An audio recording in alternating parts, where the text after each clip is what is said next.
Let's get started. The truth that sets you free may also tear your life apart. Ladies and gentlemen, here is the find of the century.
Can you hear me?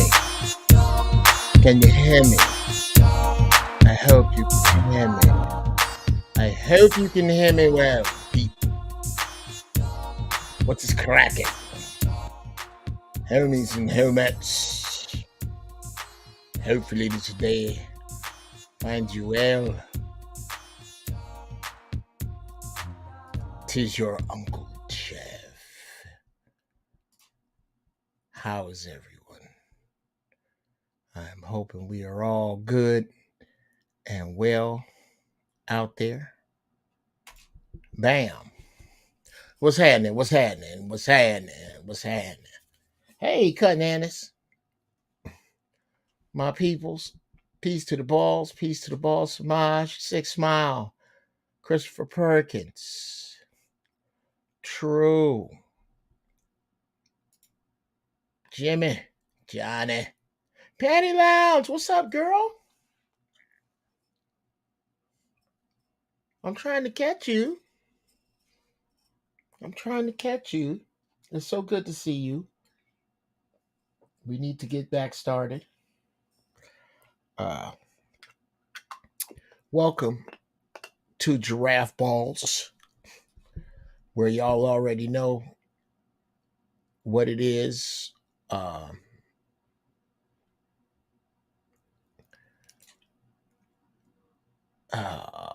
Let me get my brand right.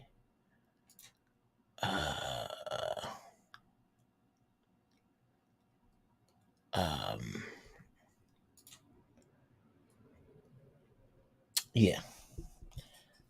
Welcome to Giraffe BALLZ, where Sage old uncle who's down to his last nug. That's bad. I gotta re-up. So says Jeff Brown to John, who smells like weed. My hookup. Shout out to Jay Phillips for the birthday party. Oh man.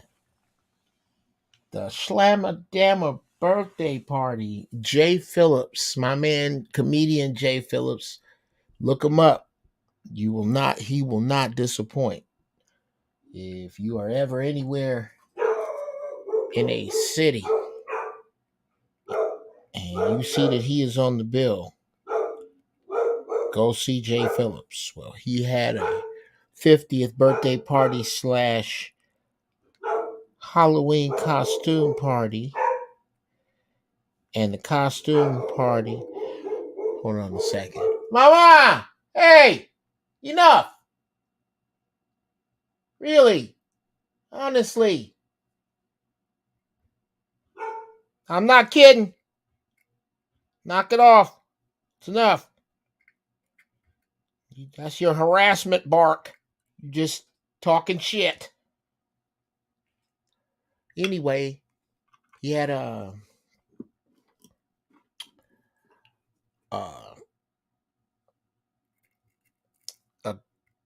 Halloween costume party contest, which me and Mrs. Brown won as Ike and Tina.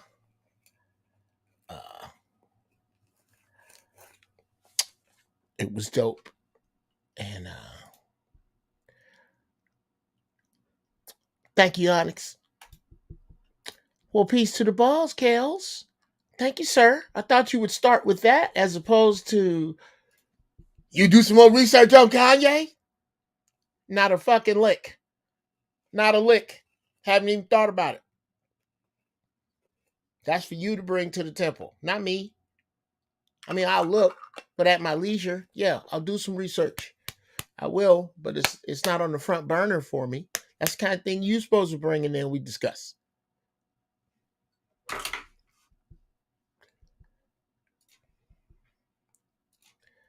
Yes. Yes, wreak havoc. Oh, we smoking. It's Giraffe BALLZ Havoc. Are you new here? We're going to take off in a few minutes, man. Get your shit.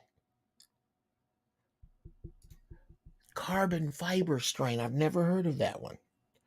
I'll have to check it out. Okay. Hope ain't no truth in advertising. I don't need no carbon fiber in my shit. I'm good with this here. High powered shit, I must say. I do try my best to get in contact with and smoke Snoop level weed. And I don't even know. Shout out to Snoop. If anybody has a direct link, well, I kind of do. To Snoop understand that he is accepted as a standard of weed. Nigga, I watch Snoop level shit. Okay. Here we go. Kicking the nasty bitches out. Blocked it. There you go. Little nasty bots. Little stank bots. Oh, it's a beautiful indica.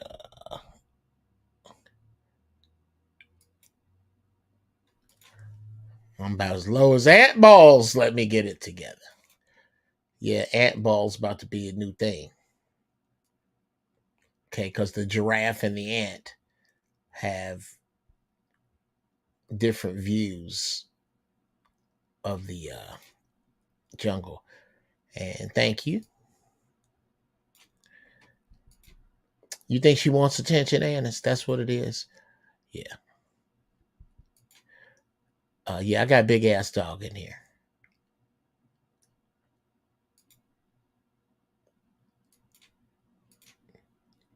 Yes. Well, it's good to see everybody got their wheels. Everybody got the shit. I ain't waiting on nobody else. Because here's what we do at Giraffe Balls.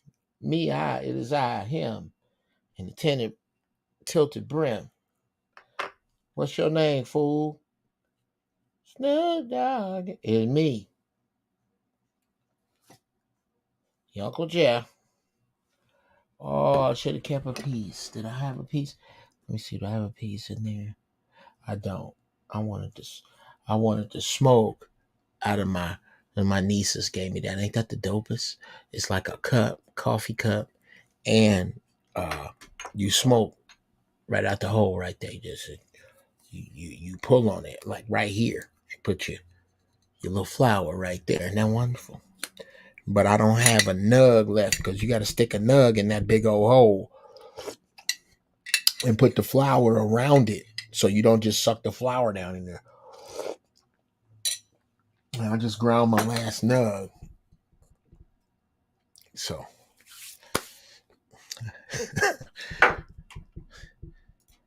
we say there, young Jedi, I got some stuff that'll sit you down. You might. I don't know. My kung fu is potent. Now, my tolerance is through the roof now. I smokes. I'm no longer a beginner. I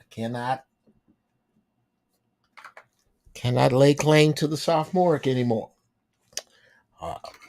Now, yeah. Let me know if put a P2B1 in the chat if it's your first time. What's up, Rob Trimble?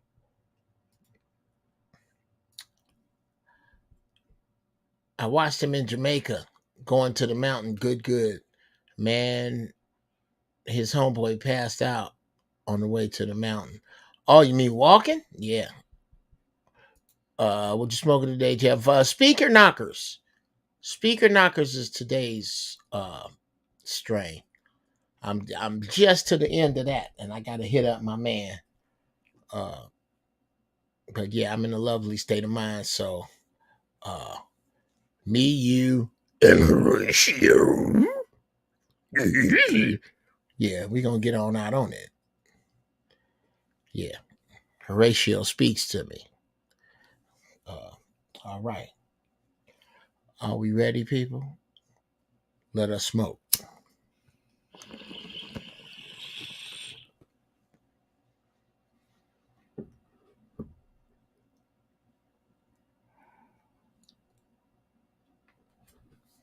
Take another one in.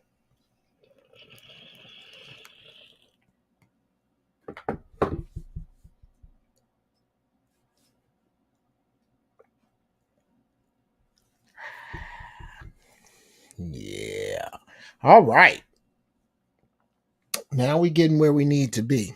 And as you can see, I'm not into that. I don't do all that shit. I'm not. I just take the light puffs and ride the clouds. Just ride the goddamn clouds. That's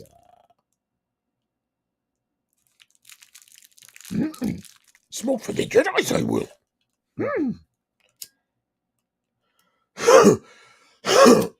Yeah, I got that lung virus that's going around. But I'm kicking its ass.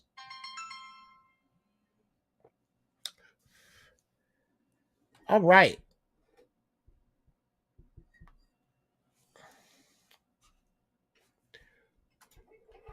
Would you have a great question, Kills?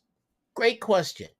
Would you ever smoke with your kids when they are of legal age? Absolutely. Absolutely. Because there's nothing vulgar. That's like asking me if I would pray with my kids. Of course. Um, they're adults now at that point. They're responsible adults. Uh, yeah. Let's stay here. I'll get to True's question in a second. I say this about my young children. I am not your friend. It is not my job to be your friend. It is my job to mold you into someone who I would be friends with. I like to be friends with honest, trustworthy, productive people. So that means I'm going to try to turn you into one of those. And in turning you into one of those, we can't be homies.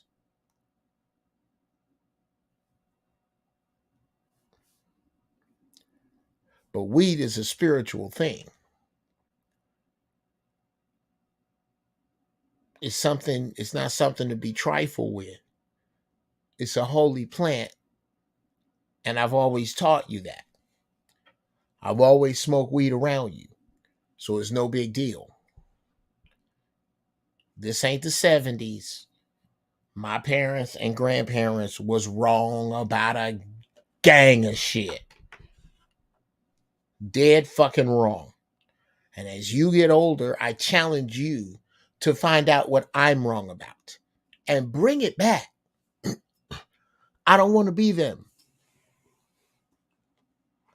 I don't want to put some barrier between us where you're not able to respectfully deal with me adult to adult. We should always be able to do that if I did my job correctly.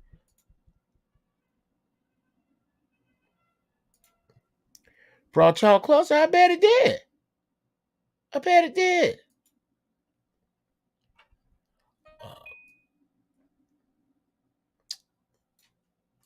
Now, since everybody in here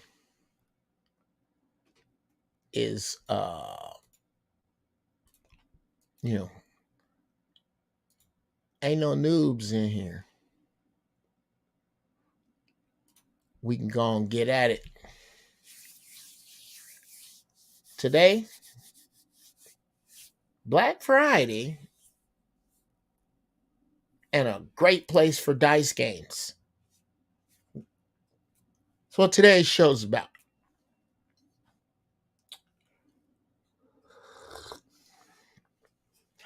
Today's show is also brought to you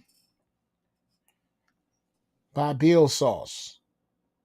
By half a bottle, less than a half a bottle of Gunny Fire, because I eats this shit, because it's the shit. Get you some BALLZ. Order some of this shit. It's good. I don't, look, it ain't just because my man is a Marine.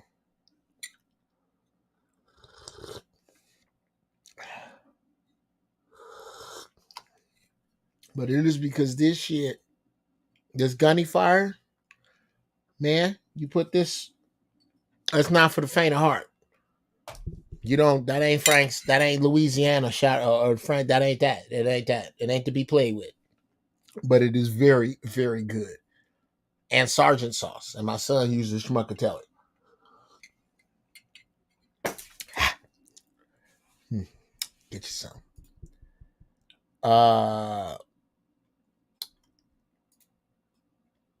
Right on. If it ain't real, it ain't real. Thank you very much, Brother Don Terrace.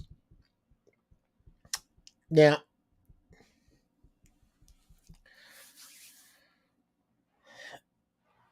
let's talk about Black Friday for a hot minute.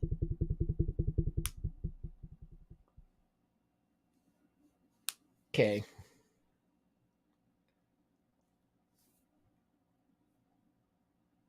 Regardless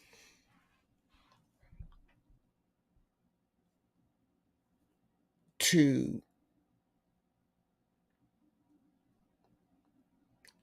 what the rumors are,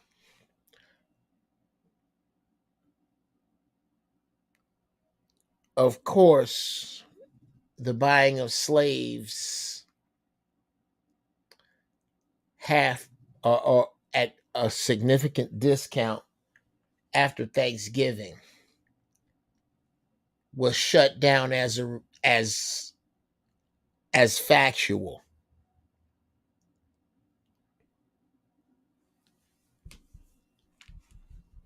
Dear fact checkers, the fact that you had to go check it is what's vulgar, whether it's true or not. The black and white pictures of us hanging from trees with people eating food under us, or animals, those are animals, eating food under us and smiling, those are actual. So whether you got slaves cheaper the day after Thanksgiving back in the 1700s, whatever the fuck, doesn't matter. Whoops, we were wrong on that part about that cruel, barbaric motherfucker that did what he did.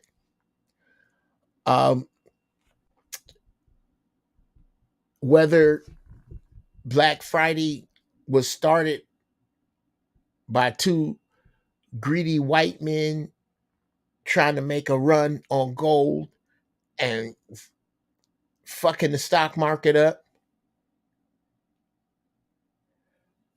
whether or not it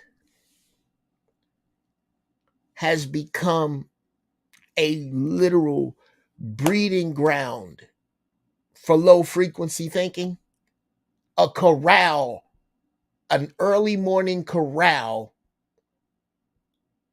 of a fucking stampede of people, the stampede mind, the stampede mind. People have been trampled to death. People get beat up, just mobs. Just a collective decision to get together and be way less intelligent than we would be were we separate.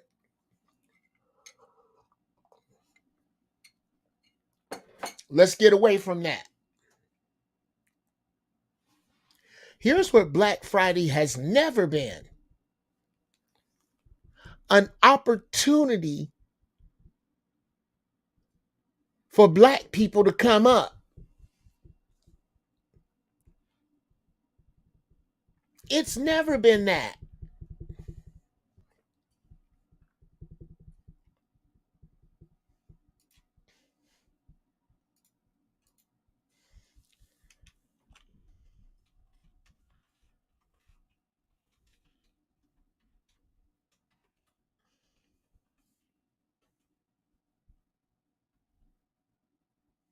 Okay, I knew you would do that.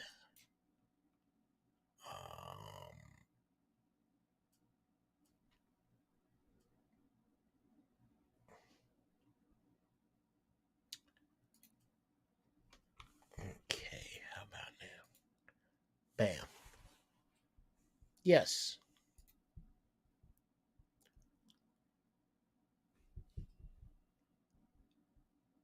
Black Friday has been a bunch of shit. It's been rumored to be a bunch of shit. What it has never really been is an opportunity for us to come up until now. LA, people in LA, early Friday morning, the day after Thanksgiving, I'm going to find some black businesses, and that's all I'm going to. Let me know if you want to come with me. Get up early in the morning, talk to businesses that will be open that early, and let them know that we coming.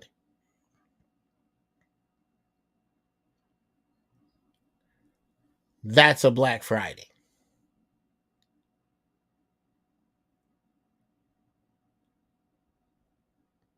That's how we handle Black Friday.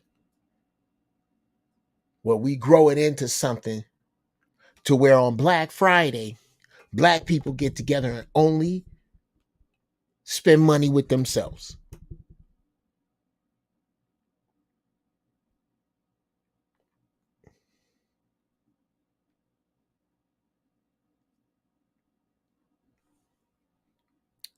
And then certain businesses, they stamp your card.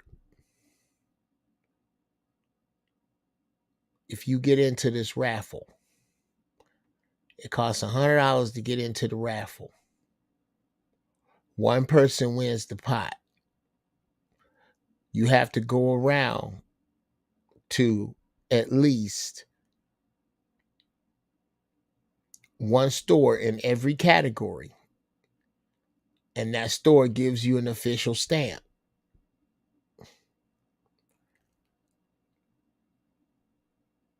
And each category of maybe hardware, grocery, beauty, and you have to go to all of these categories and get stamps for approved stores in there. And when you come back with all your stamps and you didn't put your money in, you can't get your money back. So if you put your money in, you might as well go to these stores because you ain't getting your money back. That ain't how this go. Telling you out the gate. Your fully stamped card is put in a big barrel that's shaking, and we pull it out, and you get the money. You win all the money for shopping at all of the designated areas. Steal that, people. Steal it.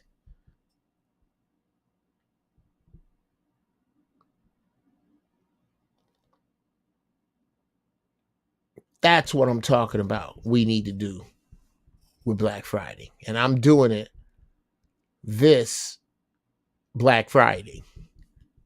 Make your Black Friday count.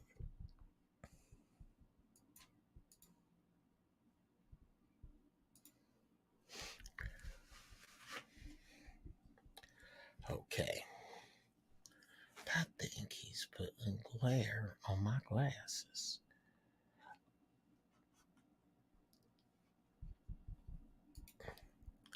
How about that? There. That's better. But then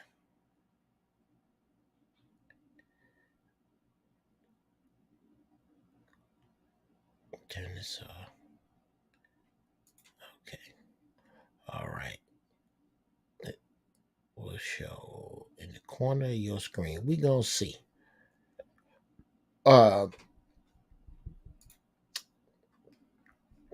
See, that's some bullshit. It didn't even do it. Okay, what y'all talking about? I'm with that. Spend only black pro. Read too many of us think the white man ice is cold. Yeah, yeah, yeah. Now, it can be argued that the white man's ice is colder because it gets to you before it melts.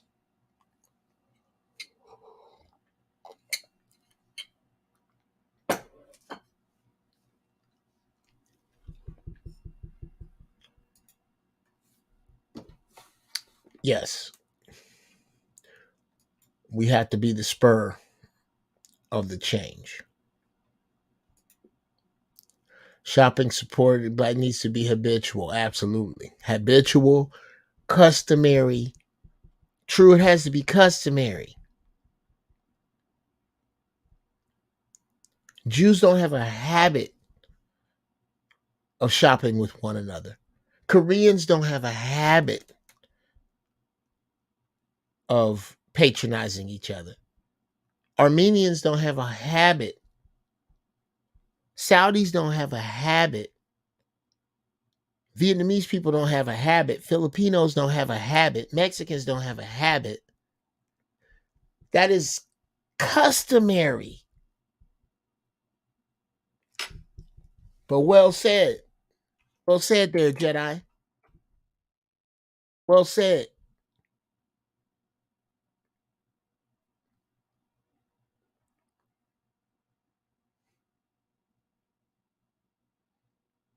I just sharpened your iron, and I couldn't have if you hadn't have brought it up.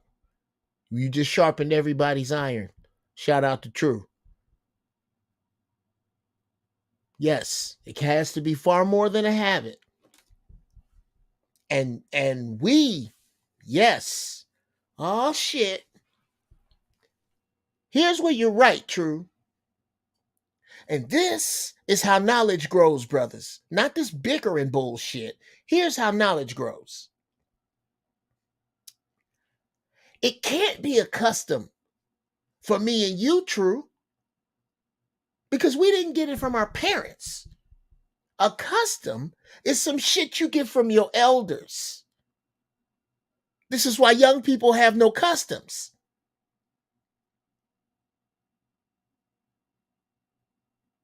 So we have to make it a habit. And in our habit, for those who follow us, it becomes a custom. God damn. Boy, this nigga right here. Pull that out of my ass.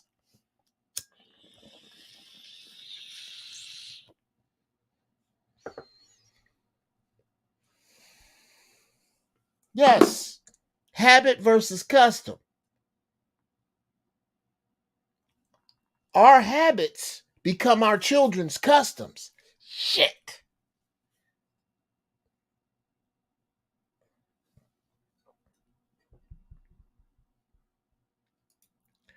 We are easily influenced because they target us the most to spend money with people who don't give a fuck. Come on, man. Sure. Sure. Absolutely. Absolutely.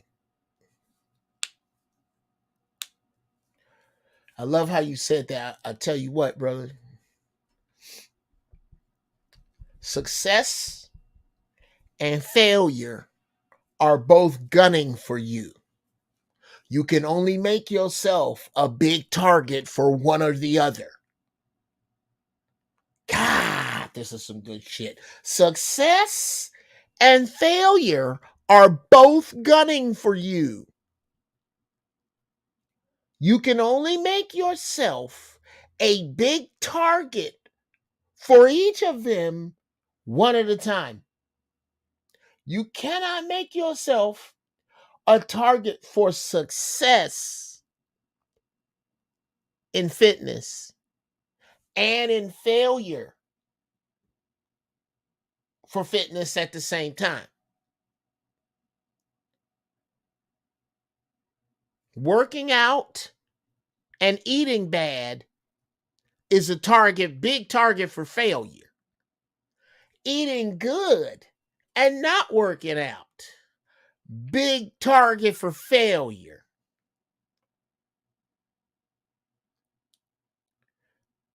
Shout out to Lamert Park Kells.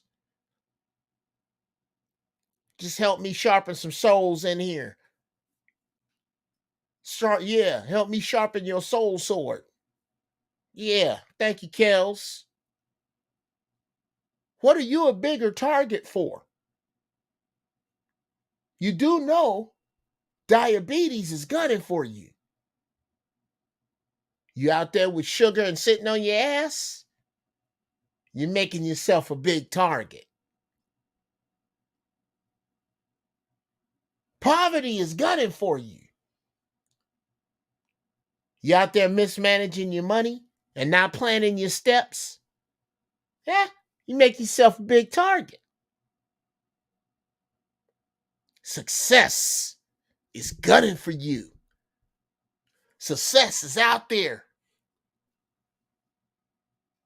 Bow drawn, arrow pointed. What the fuck you doing? Over there making yourself a big target for failure. So success can't hit you. I'm trying to hit him, but he keeps ducking behind complacency. I'm trying to hit him, but he keeps hiding behind follow through. I almost had him, but he wasn't on time.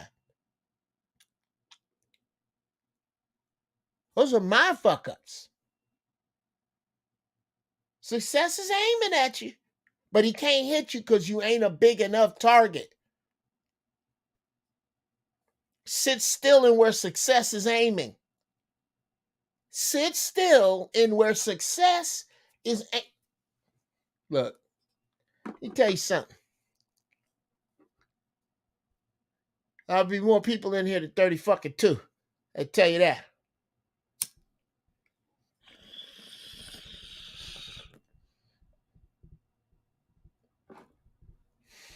What are you making yourself a target for, Rob?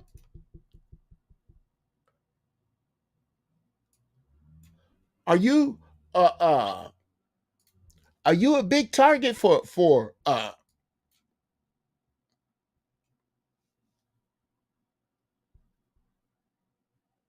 you a big target for cons? You find yourself getting hustled all the time?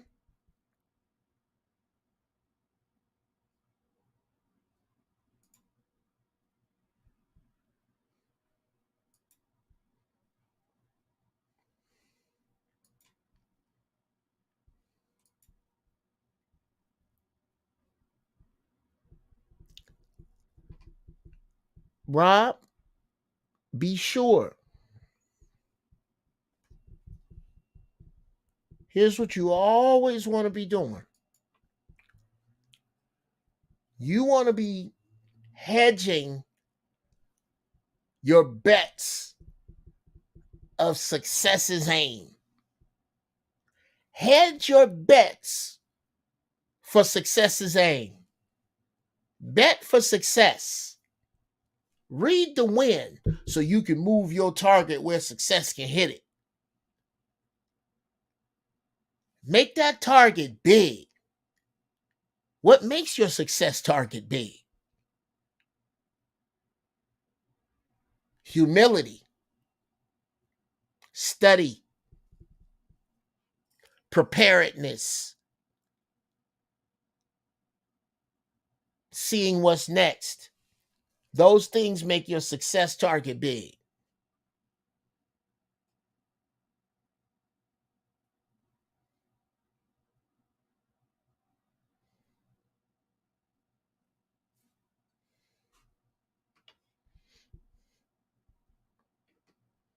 Good Lord. Good Lord, woman. Good Christ.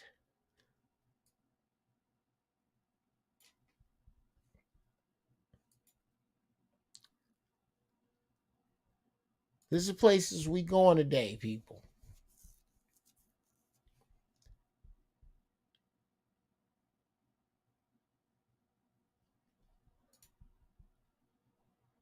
Six Mile says, don't Black Friday go back to the slave auction days? Yes. I covered this a little earlier. By all official accounts, that's a fallacy. and that it doesn't refer back to getting discounts on buying slaves the day after Thanksgiving. My issue is this, is that the vulgarity is in the fact that it could be argued, that it had to be fact checked.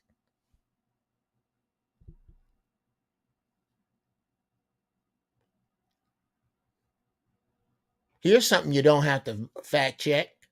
Black Friday was started by James Brown, Earth, Wind and Fire, the Jackson 5, Patti LaBelle and Luther Vandross used to give concerts the day after Thanksgiving in 1857. You don't have to fact check that, right? Because you know that's bullshit out the gate. That's not probable. The fact that you may have given slaves, human beings, a lesser price on a day to celebrate your slaughtering of another group or a subgroup, a group that you don't ever group together, another subject of human beings. The fact that we even have to check that you did that because of the other barbaric shit that you have done is what we lead with. So I don't care if it's true or not. It might be, because we're talking about a horrible motherfucker here.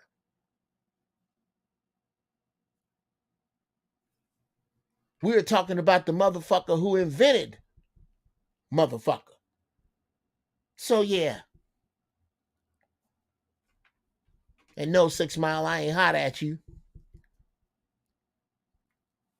There are a bunch of myths about it, but I know what it is.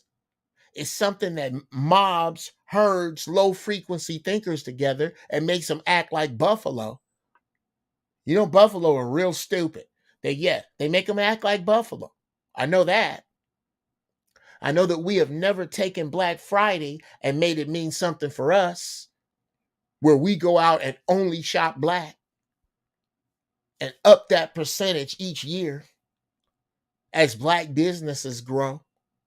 I know we've never done that.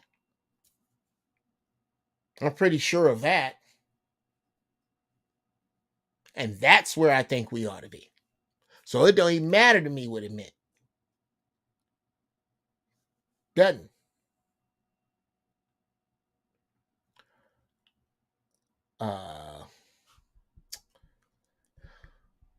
Let's see. And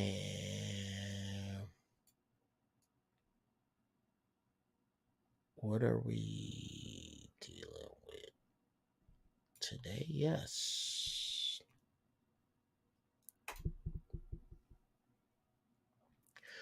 Black Friday and a great place for dice games. Let's get into the dice games part of the show today, which is just plain old fucking sad. Hurts my heart. The more I hear about the Migos story, the more it hurts me. And the more I am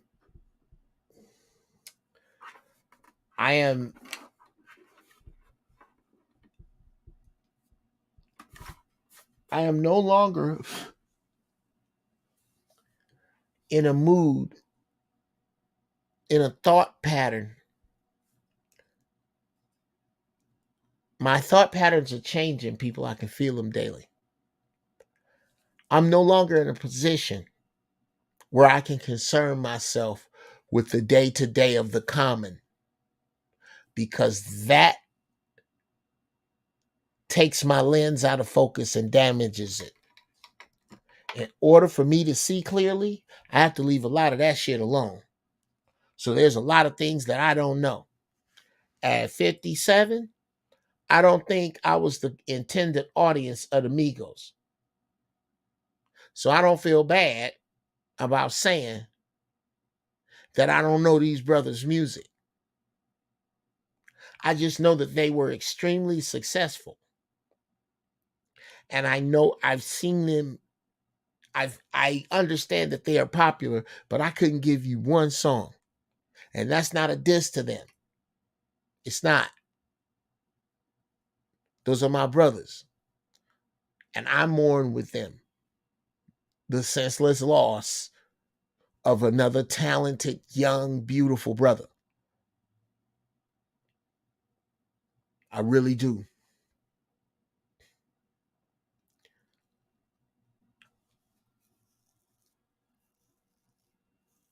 However, and here come one, and it's huge.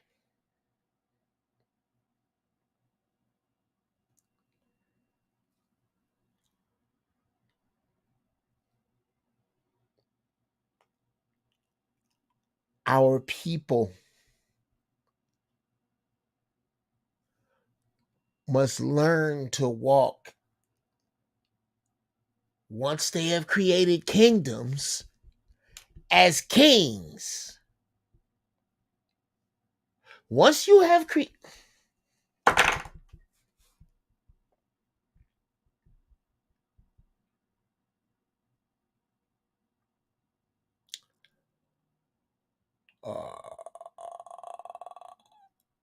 oh yeah, let me put that out there. Teasing retail zombies with deals is like teasing hungry animals with raw meat. Same result.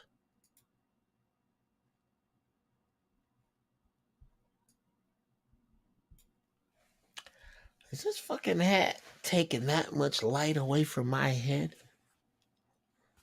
Is that better, guys? Does that fit? Or is it the bill? Because I haven't had a chance to shave. And I hate my hairline. Oh, that's much better. That's much better. Okay, yeah. Let's do that. Oh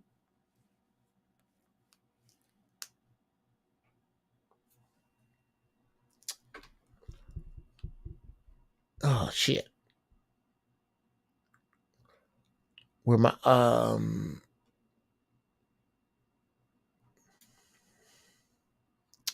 yeah.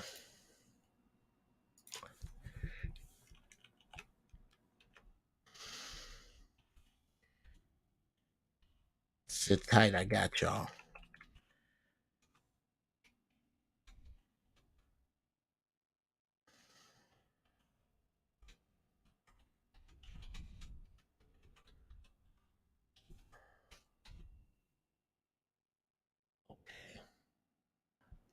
You guys are gonna dig this. Okay. And that one, and I get that. Okay, yes, I had to get rid of a few of these banners so that I could put up some of the stuff that I want to, that comes to me. Okay.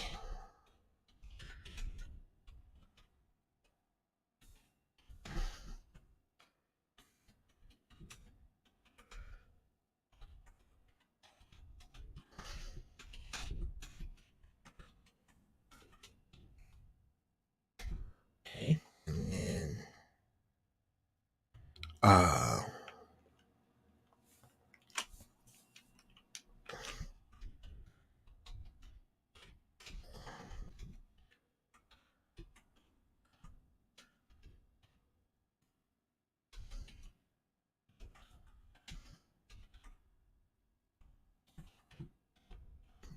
oh yeah, you.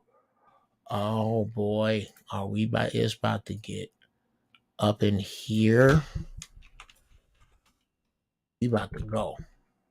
All right, y'all gonna understand why I had to type that and stop when I bust this out on you monkey asses. Okay, and again, uh,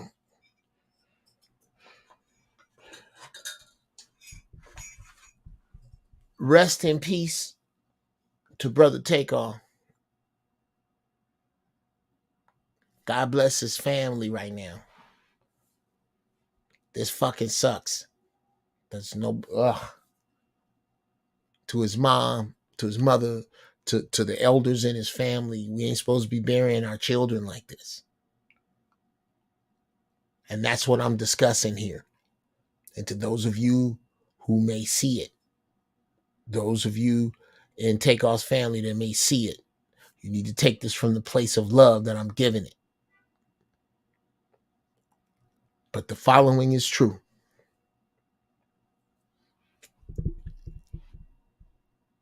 Many of us, most of us amongst the successful, it is human nature. Envy is human nature, and so is its need. The need to be envied is real.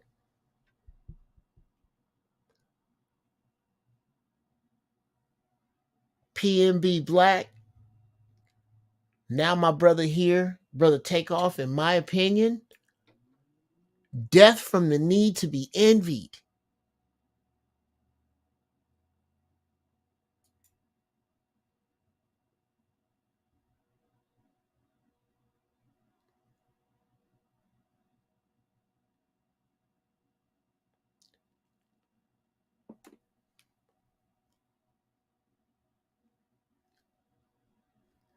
That's the yang.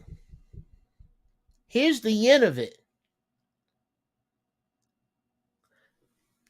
The need to be seen as real by the common.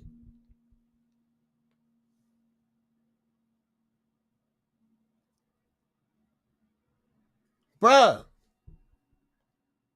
I understand that. But that does not violate the rules of the jungle.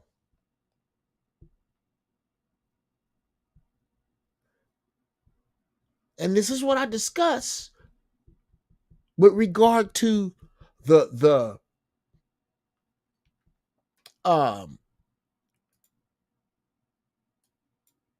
pillaging, the taking over, the erasing, the destruction of our culture.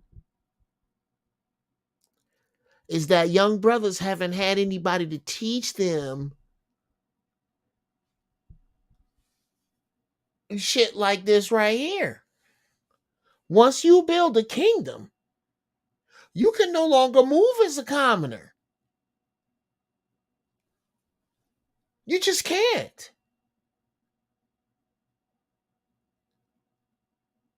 As you've heard me say here before, when you go in the hood, you either read the menu or you own it.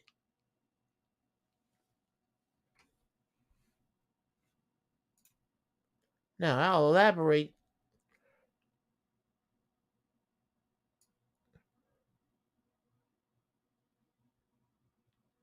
in a second.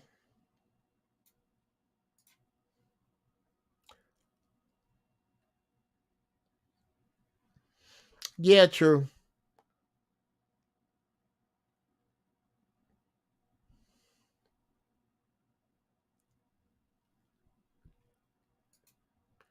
Can't keep trying to act regular. Got to move different. Too much. Come on, man. Come on, Brother Kells. Big point here. Not the whole point, but a very big one. It was a ricochet. Wrong place, wrong time. Oh, Christopher Perkins. Oh, you must not have heard this Jeff Brown story, huh? Oh, yeah. Let me kill that foolishness right now. Yeah, put it back up there.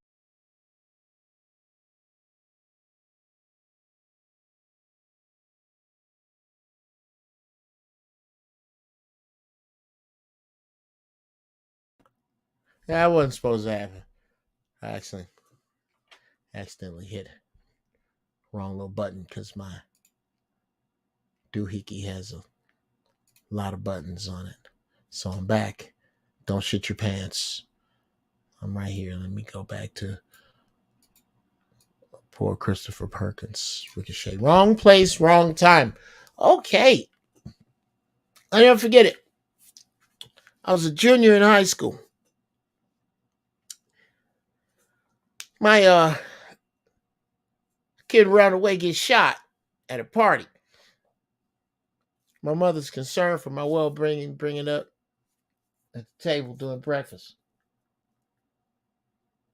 I go, oh, mother, that was, that dude, that could have happened anywhere. That dude was in the wrong place at the wrong time. Without missing a beat, my father took his paper down, looked me right in the face, and said, there is no right time to be in the wrong place. There is no right time to be in the wrong place. Ever.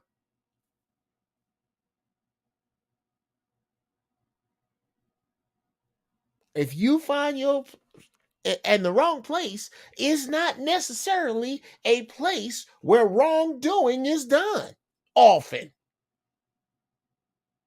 Here's the right time to be in a place where wrongdoing is done often, when you are on the creator's business. When I'm on the creator's business, there is no wrong place.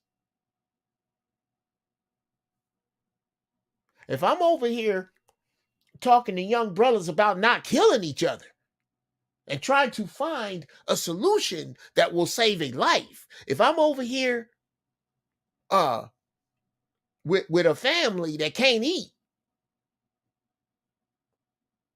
their parents can't feed them for whatever reason, and I can build a bridge, well, that's why I'm over here. But over here fucking around with the predators? No, making myself pray, there is no good time for that. There is no right time to be in the wrong place. Now, you can do that if you're a square thinker, but we cubes and tesseracts in here. You're a cube there, Jedi. You got to think beyond that. Now, you can bring that idea to the forefront for us to discuss it if you like.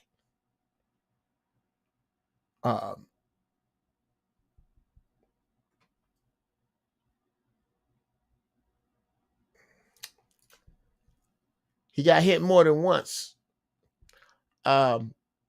Absolutely immaterial in a minute, and you'll see why. Just go to Vegas or a casino if you really need to shoot dice and gamble like that. So close to the target. Ooh-wee. In a much more focused direction as to where I'm going than whether or not he got hit, where, how many times, and whether he was in the wrong place at the wrong time. They were at a birthday party. They weren't aiming at him. Apparently, he was trying to protect his brother.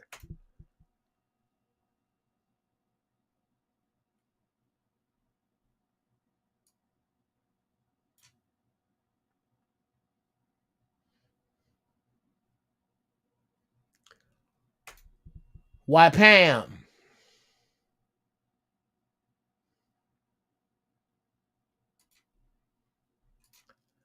A 20-year-old woman was also murdered after she confessed to the wife to have an affair with the husband. Are we talking about the same thing, True? I was at a bowling alley in a dice game a minute ago.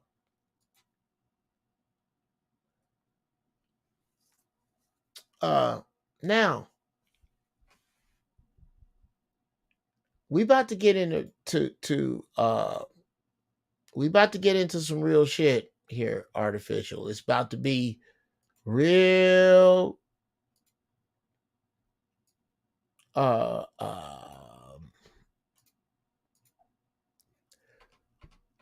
about to get human in here.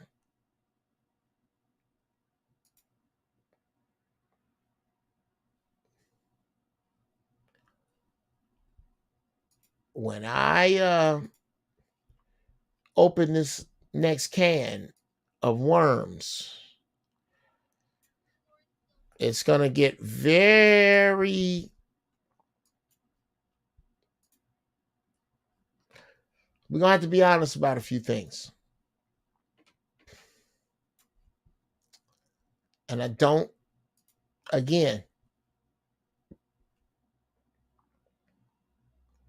Quavo, Offset, your whole family, my prayers go out to you. And you're gonna understand. I hope you understand. I'm gonna come at this in love and as a Marine. This is what I would say. Were I the head of your security, this is what I would say if I had any young males, my sons, any males, successful, handsome, famous, rich, young black males now. This is how I would tell you to get down. In 2017, Quavo made his first purchase of a mansion in Alpharetta, Georgia. Although it was listed for sale at over $2 million, he talked the price down to $1.88 million or so. This custom mansion was built in 1992, but it has been restored and newly constructed since. It's located in a fancy country club of the South, sitting on more than 2 acres of sprawling land in the private, upscale neighborhood of Johns Creek. Of course, Quavo has plenty of privacy on this lot. It also leads to a nearby resort. His massive Alpharetta home spans 11,000 square feet of living space spread over multiple levels with 6 beds and 6.5 baths. Even walking up to the front door, the house has a royal look with large pillars and huge front porch. According to the previous listing, the front door here is 600 pounds of 10-foot iron. Okay.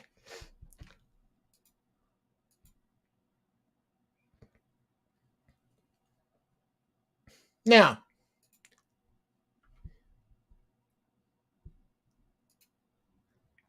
did I hear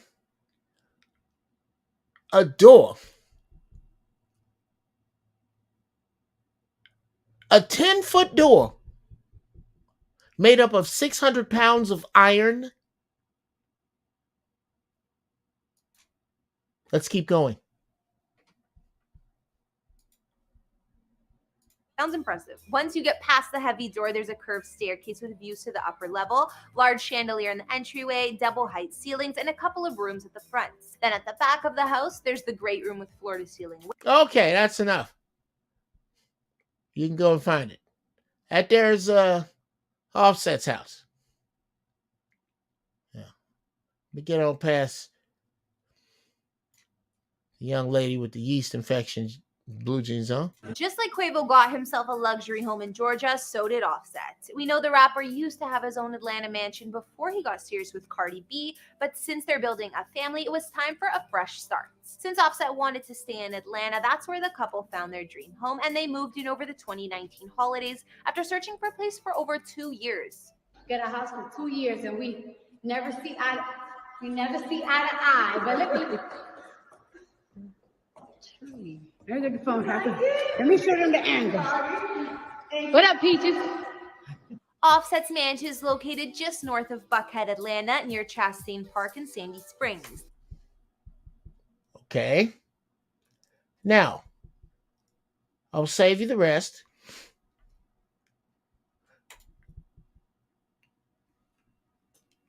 Because the rest, no, you know what? You need to hear it. I'm not going to save it, goddammit. You need to hear this. Here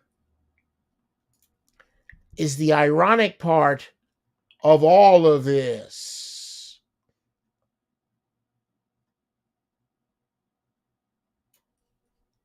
As we do know, all 3 members of Migos live in Atlanta, Georgia. If you know what Takeoff's current home looks like, members of Migos Offset's Atlanta mansions, but what about Takeoff? Although I couldn't find exactly where he lives, we do know all three members of Migos live in Atlanta, Georgia. If you know what find exactly where he lives, we do know all three members of Migos live in Atlanta, Georgia. If you know what Takeoff's current home looks like, we do know all three members of Migos live in Atlanta, Georgia. Takeoff. Although I couldn't find exactly where he lives, we do know all three members of Migos live in Atlanta, Georgia. If you know what Takeoff's so we looked at both Quavo and Offset's Atlanta mansions, but what about Takeoff? Although I couldn't find exactly where he lives, we do know all three members of Migos live in Atlanta, Georgia. I need you to appreciate the irony of a brother that goes out of his way, very shrewdly, I might add, very smartly, I might add, pimp move extraordinaire, I might add. You motherfuckers don't know where I live, no matter how hard you look. That he is the one to perish from a security breach. Plain and simple, this was a security breach.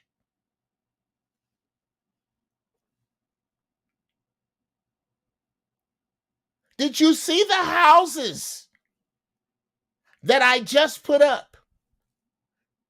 There's some places to shoot dice, and I'll bet you one of them has a pool table in it.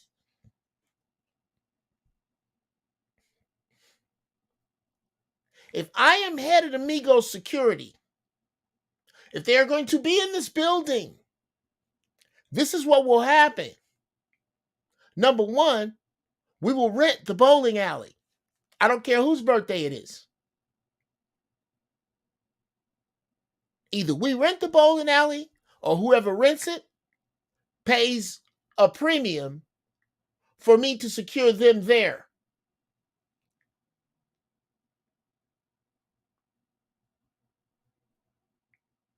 At this function, the open carry is out. The only guns in this building will be on security, which is off-duty Atlanta PD and or ex-military. That is all. You do not need your gun while you bowl. Leave it in your car, but it will not be in here. If you have a problem with that, then you have a problem with bowling anyway. They will be escorted in. They can have all the fucking fun they want, and when they leave, they will be escorted out by armed guards and driven to their homes. This is if it isn't given in their homes, because that is how a king moves.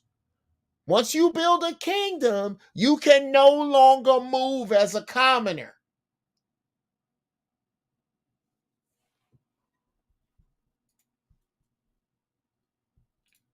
It was a goofy among them. Once you build a kingdom, you can no longer move as a commoner.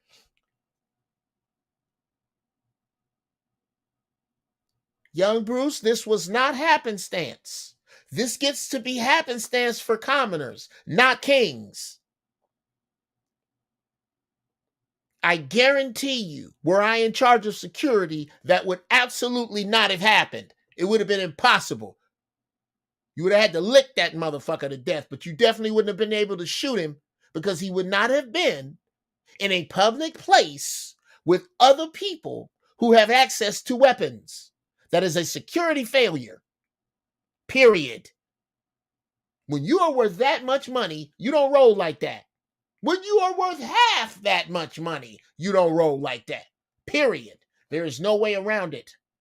There is no way around it. If you can find a way around it as a male in charge of a family, as a male in charge of security or property, God bless you. I don't know how you're going to keep your family safe or your security, your property safe, thinking like this. These niggas is worth $10 million plus each. If I know you thought like that and it was that easy, If I thought kidnapping niggas was worth something, I'd have gassed the whole fucking bowling alley and snatched you rich niggas out of here, knocked out with gas masks on. And the next thing you know, you in a goddamn warehouse somewhere, you don't know where you at, and I'm gonna need $10 million to see you again.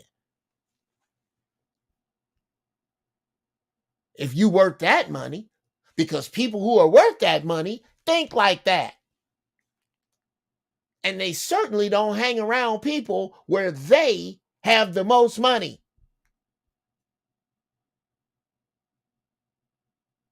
Period. If I'm worth $10 million, the only uncontrolled environment I will be in is another environment that is littered with other people worth $10 million.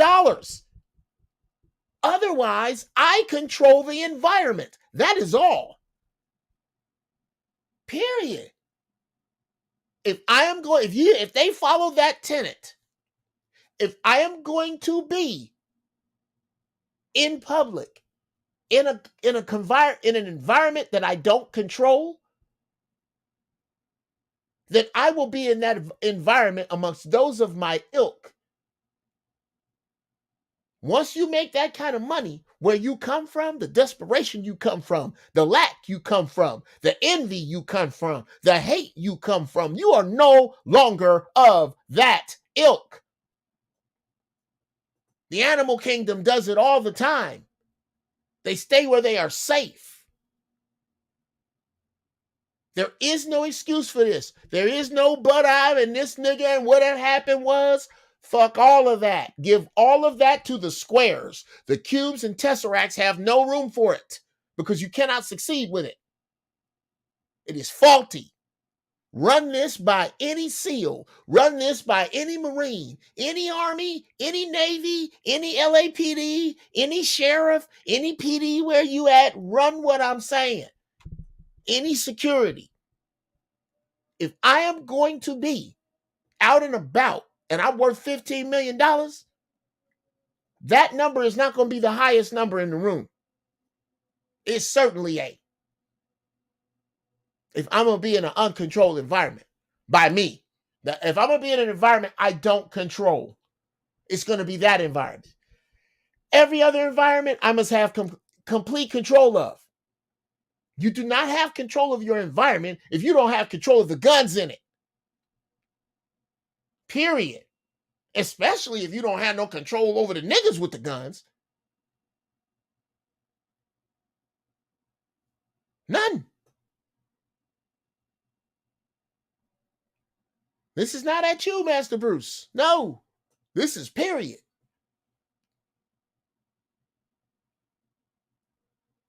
This is lessons. You must control your environment. This was a flat fucking security breach. If you have security, why? If a nigga can accidentally shoot you in the head, why do you have security?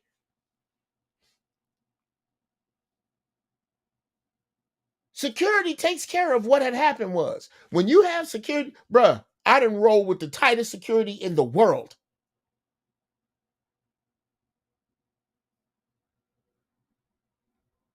Okay? He probably ain't going to appreciate this, but I'll knock him around when I see him. I ain't scared of you, Chuck White. I love you. Chuck White, head of security for Luther Vandross, Patty LaBelle, Sinbad. Bruh, let me tell you something. Chuck White was watertight. Bruh, that brother right there and his crew, they are not with the games. They are not with the games. They not. I guarantee you, if Chuck White had been there, yes, I guarantee you, if Chuck White had been the Migos security, this never would have happened. Never.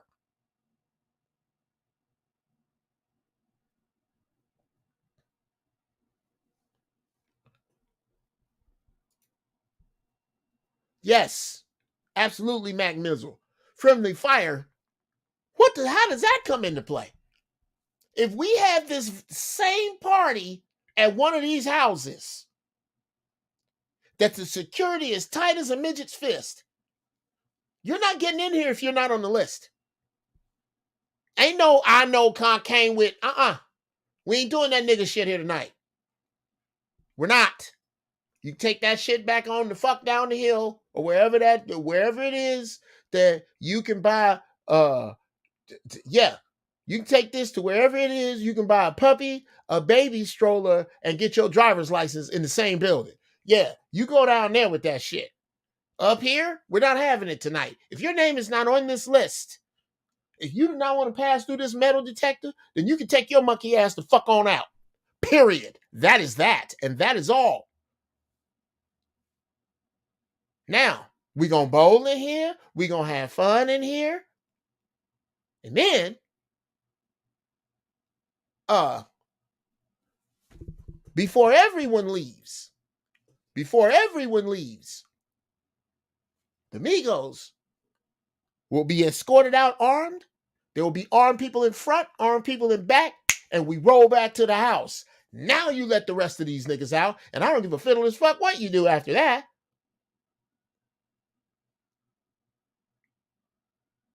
I don't care. It was 2:30 a.m. I have no idea what that has to do with it. When you're worth $15 million, security doesn't have hours. The clock means nothing. When you worth $15 million, the clock means nothing. That's for commoners. Literally. I want to go to Paris. So you get your ass up and go to Paris. The clock is for other motherfuckers.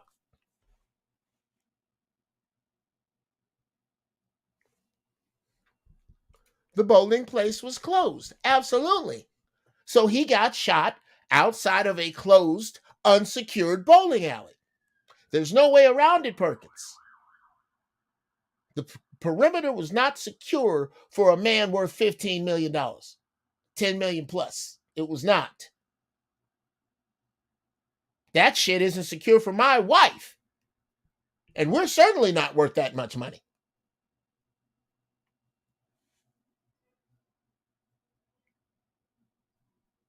You look at 50 security. Look at Puffy and 50 security. 50 got Blackwater around him. 50 ain't playing. I bet you this ain't gonna happen to 50. I bet you it won't. I bet you it won't happen to 50.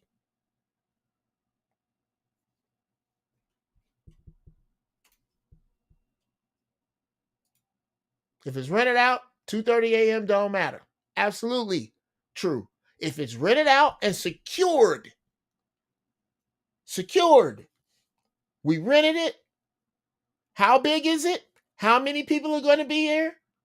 How many doors are there? Entrances and exits? How many people do we need for the principals? There's 3 of them. We use 2 for the principals. 2 dudes they good with, but 2 dudes they know are not fucking around with security. They answer to me. Them 2 dudes is on them like hair on a gorilla's knuckles, armed, ready. 2 dudes at each door.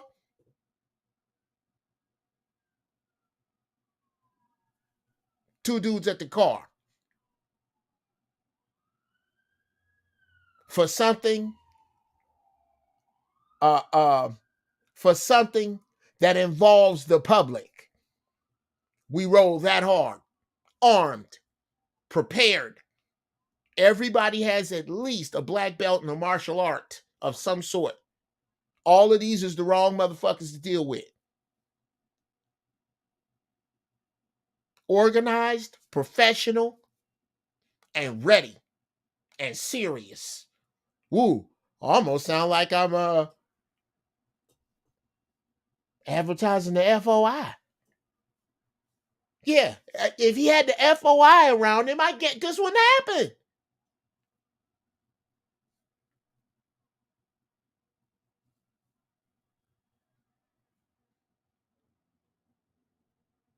That's it. You can't move like this. And these thoughts have to come from you, brothers. or to the head of your security. I don't know who that is, but they need to be fired. Your security never should have had this happen. They should fire or they should have resigned. If they didn't give you the advice I just gave, I was a Lance Corporal in the United States Marine Corps. Not a general, a Lance Corporal. And that made sense to me. If your head of security didn't have some shit like that, and there's probably some holes in my shit that a dude like Chuck White, Reggie Jenkins, George Holt. This is real security personnel I'm talking about. The real deal. They ain't your buddies. They ain't hanging out with you. They are here to save your fucking life if the shit hits the fan. And keep you safe. I should have had Reggie on here. God damn it. I should have had Reggie or George Holt called on to my show. That's the problem.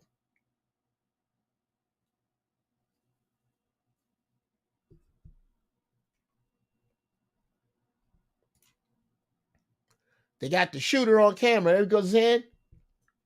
Here's how you don't have the shooter on camera. You have it in one of them big houses. There's no shooter. You take care of a lot of shit. In order to be a victim, you got to be there.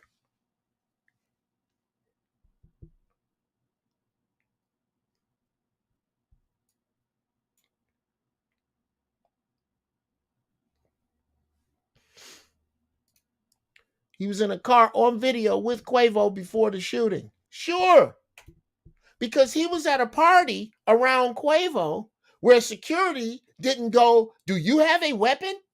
Are you on my staff? Then you either submit that weapon or leave now.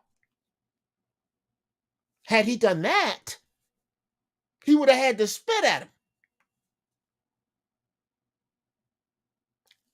This is a security breach. Period.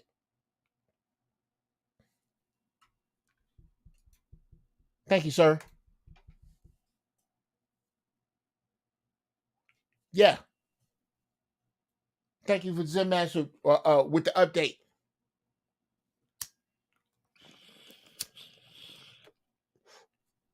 Yeah. This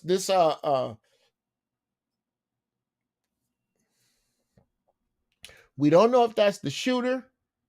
All rumors, but it is on tape. Okay, I understand what you're saying, Kells. But somehow,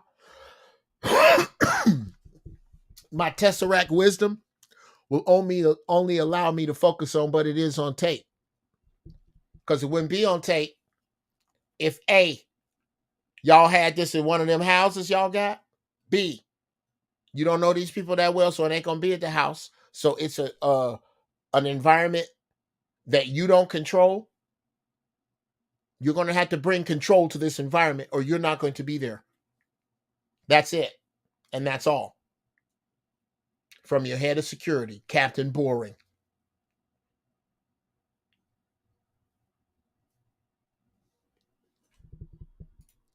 This is sounding more and more like an inside job. Maybe, Jimmy. Maybe. But the inside job was easy because the rules were lax. Once you build a kingdom, you can no longer move as a commoner. You just can't. The risks are too great because dumb shit like this happens. Now, moving as a commoner as opposed to moving among the commoners. Moving as a commoner.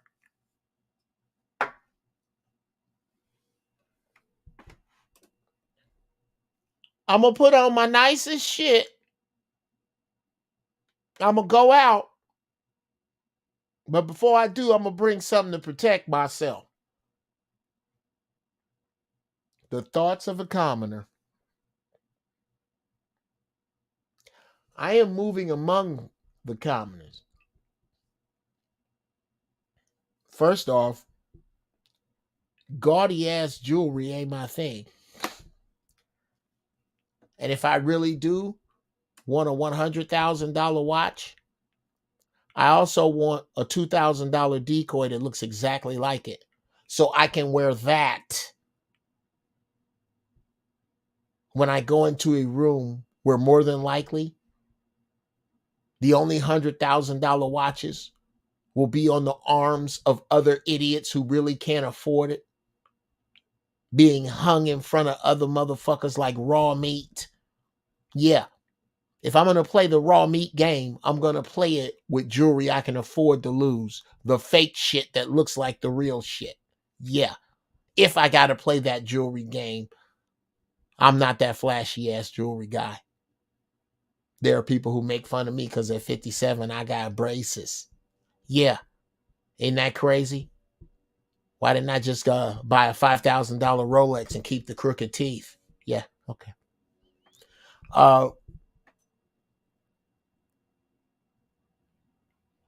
That's moving among commoners as opposed to moving as a commoner. I'm not saying don't be with your people.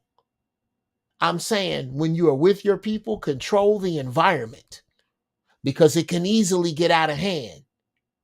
Easily. Whatever happened that got out of hand, when somebody dies, security is at fault. You can't get around that. I'm going to repeat it again. When somebody dies, security is at fault. I'm not talking about dropping dead of a heart attack. And if that was coerced from outside, then that too. I'm not talking about diabetes. Nigga, I'm talking about getting shot, getting stabbed, getting attacked. Certain instances, car accidents, security is at fault. But also, in the words of Kevin Costner in The Bodyguard, when Bill Nunn was asking him to stay with Whitney Houston, he was like, no, I can't do this. My other clients don't need to be convinced that they need my help. A lot of times, you know, because you hard or because you know all these niggas, you can't be convinced that you need the help of professional security. I don't know if that was the case. All I know is that I can't tell you what it is. Yeah. Yeah. Let's not be arrogant here. I can't tell you what it is. But I can tell you what it looked like. And it looked like there was a security breach here. If I am in charge of the Migos security, I don't give a fuck who you are.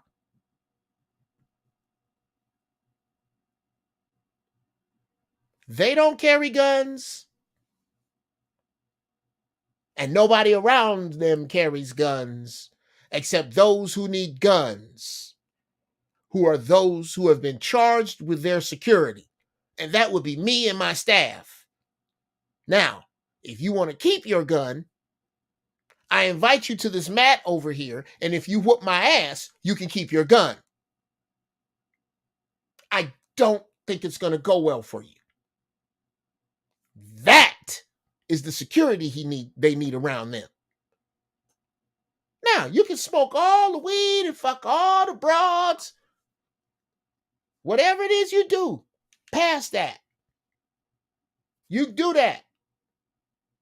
I'm not covering up no murders. I'm not getting rid of no bodies. I will advise you not to do things in a certain direction, but with regard to security, you will be 100% as far as me and my staff can humanly take it. Clear of threats that don't include a sniper 300 yards out. Yeah, I can do that. I can keep you safe from regular niggas and bullshit with simple planning and complex weaponry. Some serious weapons, some serious hardware. No, even simple hardware.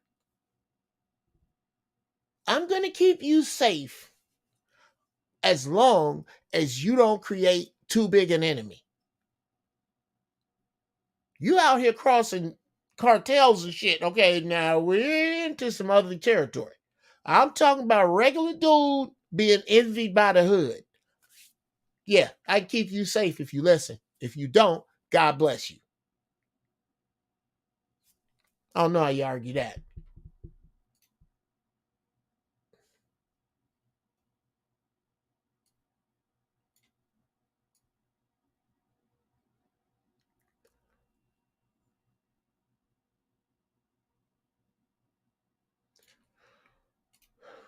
It looked like Quavo was trying to leave when it started. He wasn't aggressive like they made him seem. Yeah, bruh. All of this, you're. I'm gonna give it to you. I'm gonna give it to you. This is the stuff you open yourself up to when you roll like this. Remember also, Jeff, that Texas has a 100% legal concealed carry now. Yeah, that's in public. In a private controlled event. No. As a matter of security, in the Texas 100% legal concealed carry, try to take your ass into a press conference with a president in there and try to ride that shit. There's not another metal weapon. There's not another weapon. There's not another metal hand or shoulder fired gas operated weapon within 500 feet at least of a sitting president. Okay, yeah. Then okay. It's no, bro. Same shit when you got private security. Oh, you can have guns. You take that son bitch back to your truck. You better take it back to your truck. You can't bring it in here. That's it. I'm saying it. Yeah, Big Chuck, I'm saying it. If you have a problem with that, you can talk to this sergeant of the local police department that I've hired, because every time I come in town with a high frequency client, I have at least a sergeant of that city's police department that I hire for the evening. So I have plenty of backup. We can take this far as you like it. We can take this from you don't like me all the way to your ass sitting downtown for some shit I wasn't going to run your name for. How we doing it? There won't be any guns in here.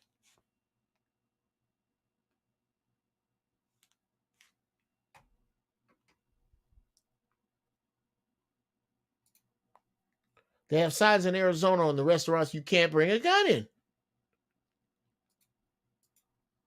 In public, yeah. Private events and business is different.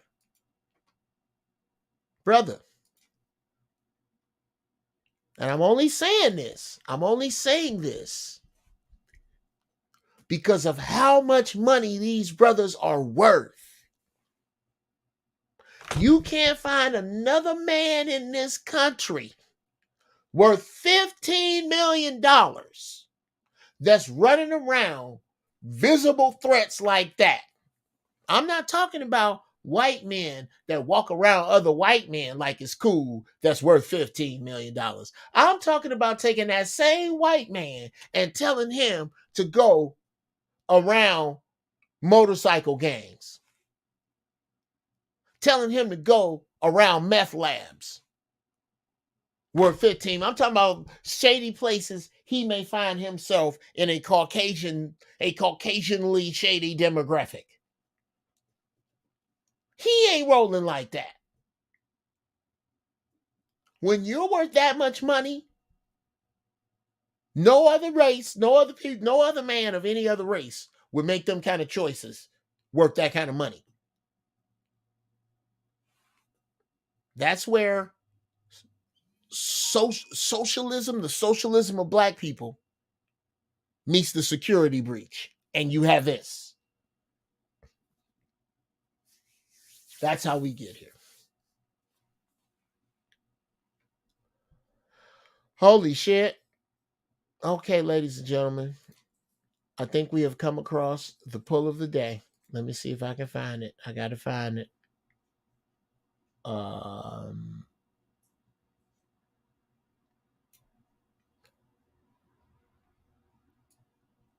Okay. There we go. Yes.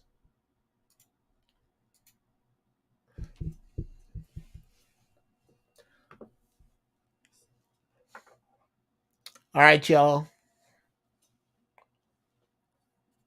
On this episode of Giraffe Balls, the big pull of the day goes to my man Zen Master. These aren't educated men. They have to survive their money first. Sit with the gravity of that for a minute. Your money is a big enough weapon to kill you, regardless to its size. Money will kill you if you don't have enough of it. Imagine what happens when you have way too much of it.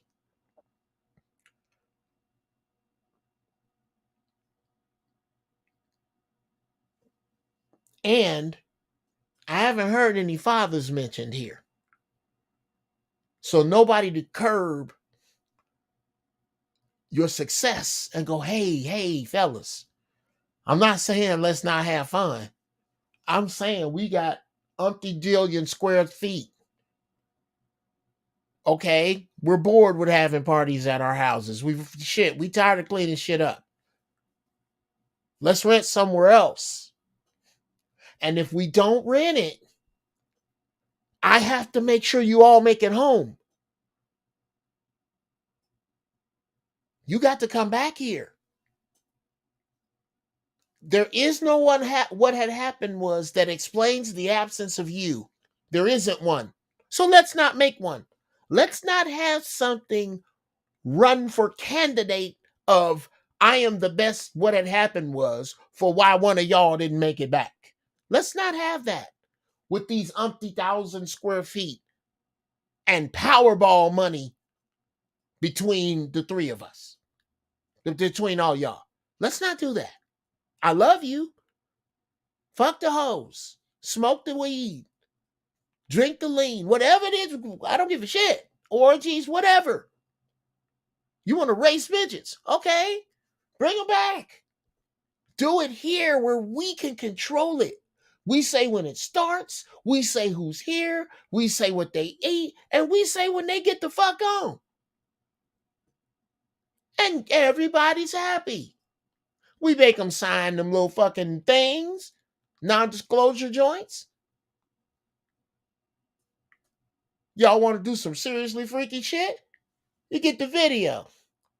What's your name? Trixie? Put your driver's license up there, Trixie. Okay. I want to put this Roman candle in your ass and light it. You good with that? He can put a Roman candle in my ass and light it. You got it right there. Whatever the fuck I'm not saying you can't do shit. I am not judging you. I'm keeping you safe in that. Now, somebody die, you on your own.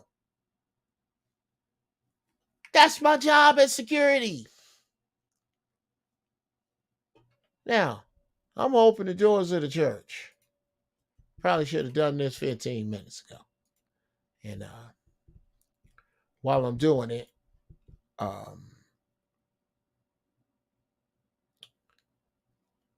nope, that goes in the comments.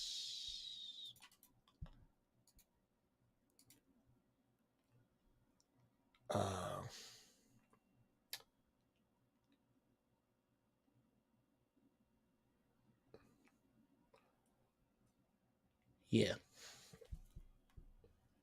Y'all come on up in here. and let's share our feelings. Let's discuss this because I knew I drew a hard line today. But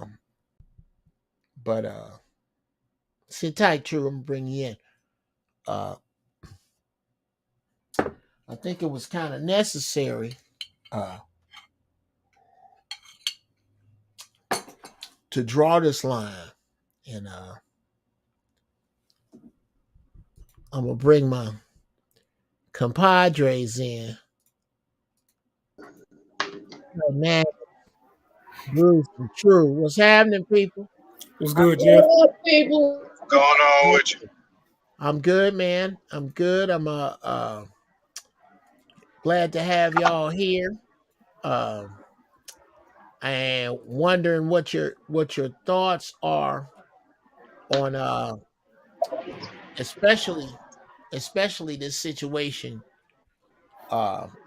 with Takeoff, what your thoughts are, and anything you want to add to it in any order. The dude from Migos, that's Yeah, Takeoff. So I want to know what. I mean, I know he was at a bowling alley, bowling at a party or something like that. Yeah, That's crazy. I mean, it was you break it up, Annis. his hometown. You got, oh man, I can't make no sense of that. Try in a second. Go to another spot. Yeah. Let me hear you. Try now. Now what's on your mind? Because it was way garbled. Yeah, it was freezing. Okay. I think that was so messed up. That young man had to. Wasn't he young, 20-something years old? Young cats. They're super famous. 28. Yeah. 28. Very successful. Yeah. I mean, and again, like I said, I don't feel bad that I don't really know the Migos music because I'm 58 years old. That shit it's not my shit. But so it's not for me to condone or not condone their message. I'm looking at them as successful young black men. Exactly. Now, with all that money and all that fame, that was my whole. Now, from that place, yeah, talk about what you're talking about. Okay, so if you got, why wouldn't you just have a bowling alley at home, in your house? Eddie Why Murphy did you have to go out? Huh? Eddie Murphy They were in Houston. Say what now? They were in Houston. Yeah, but I'm saying though, I mean, all this they done made a lot of money. The Amigos done made. It's not like Jeff said. That's not my kind of music or anything, and I don't stop a person for having success. Do you? But I know I done made all this money. You walk out of here with your pockets fat, your neck hanging with all this gold and stuff. Why? You know you a target. Because you a human. That money don't stop you from wanting to go out and ask Michael Jackson. This nigga still wants to go outside. All the acres in the world, he could have made his own city, and he's still putting on disguises to go to the barbershop just to hang out and shit. Okay, stop there. He still did what? Well, he still was putting on disguises to just be out. Why do you think that was? For his safety. Exactly, brother. But hold on. But here's the thing. It wasn't that he wasn't safe where he was and what he was doing. That's not necessarily the case, because he was doing that till it progressed, right? So the dice game and being at the bowling alley technically wasn't the problem. It was well, you got to watch a couple of things about it. But a couple of cats that was there was like, that wasn't the problem. Those was his people. He wasn't with no ops shooting dice. They was shooting dice. These is your folks.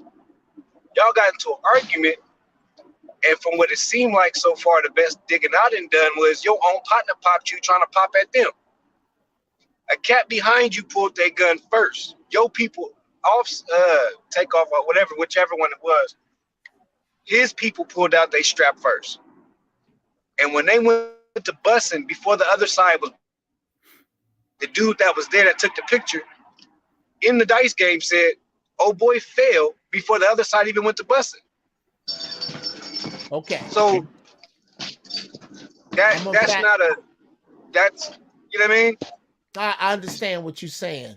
Look Brother at Bruce. okay, so go ahead. Go to Aber and Preach. I can tell you where it's at. Go to Aber and Preach, and they did a thing about it already. And when they did it, they said the Instagram that they found, the cat was there, took a picture of Offset and everything to show he was there shooting dice with them. Go to who? ABBA, ABA. Oh, ABA. ABBA. And Preach. Yeah. And Preach. Okay, Steph, pop right up. Okay. I will check that out in just a second. But they said the account that they had, that dude that was talking about it, that posted, said, "I was at the dice game. I'm sitting there," and he took a picture to show you he was there with them in a circle. Okay. The cat goes, "Oh boy, started."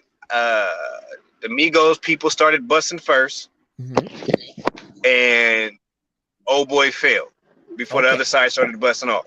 Now, I have one question. If I, Jeff Brown, am the head of the Migos security, that is my job, because together they are collectively worth. But I'm the millionaire. You can't tell me what to do. You can't tell me what to do. I'm the one running the program. Okay.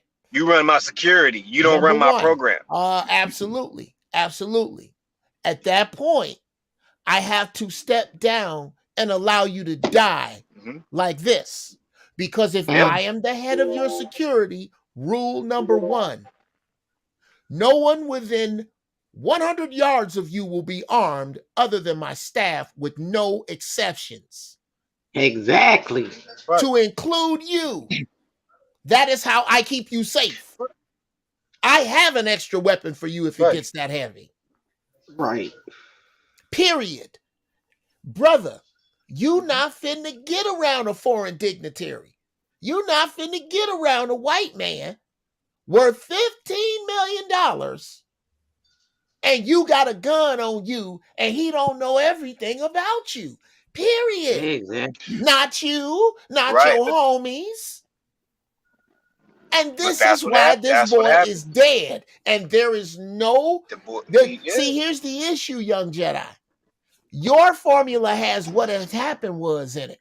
My formula don't. There is no what had happened was. Because none of you motherfuckers have guns. Now you can get mad. Hey, we got a boxing ring right out here. And as a matter of fact, all of my security is nice with their hands. Why don't we put some money down and see who doing what and put y'all in the ring and go. And after that, we can get you into some boxing classes, some self-defense. Now, everybody's still alive. I can dig it. If you, that's how that's supposed to go. But we all know life don't go how it's supposed to go.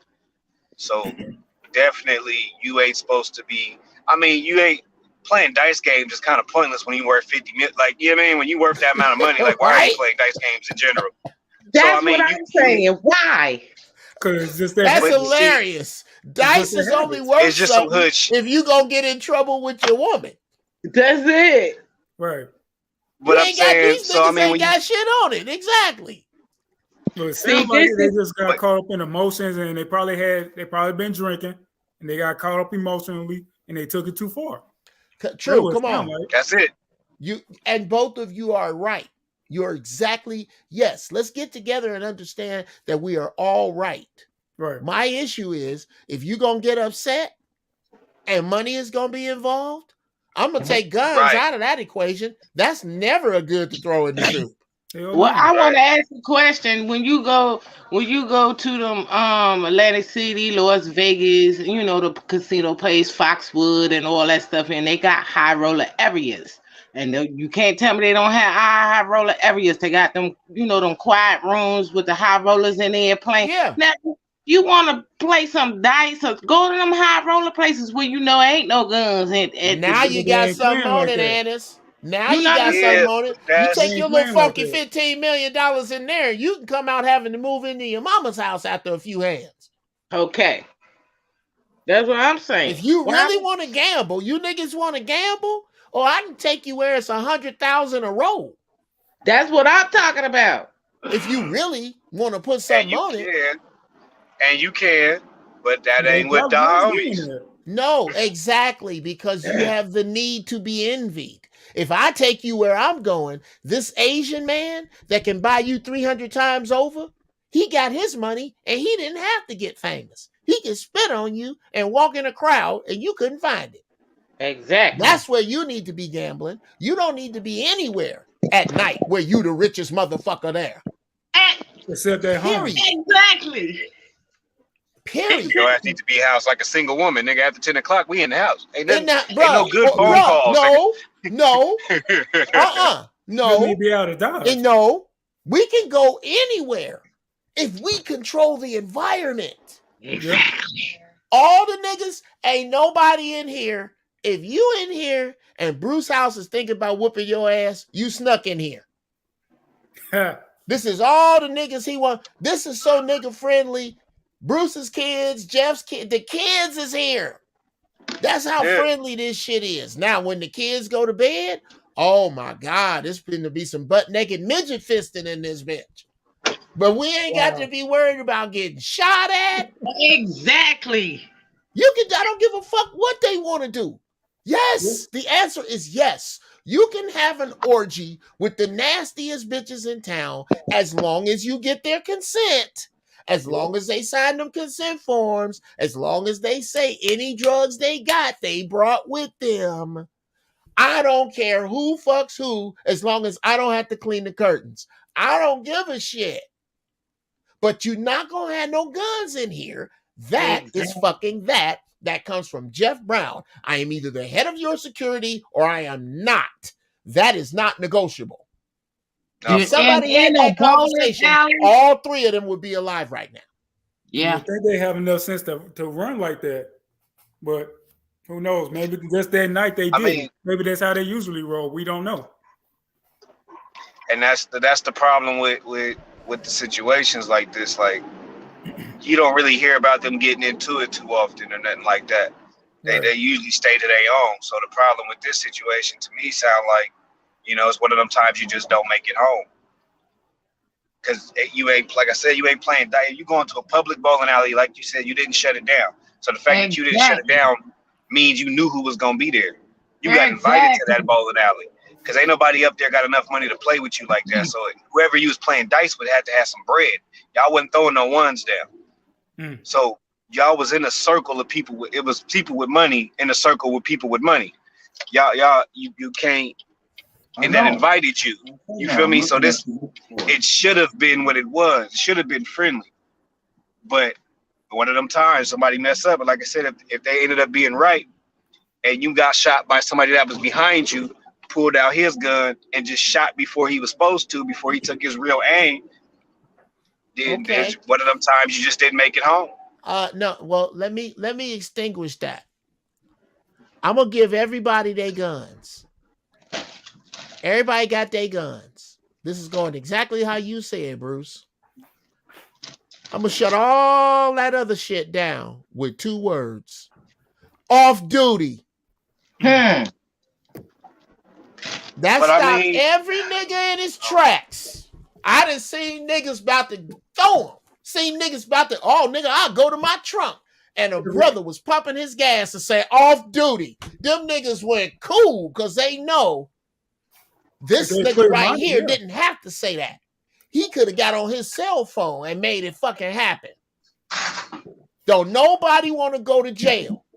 Everybody want to be hard out here, but don't nobody want to be washing drawers and getting fucked in the ass.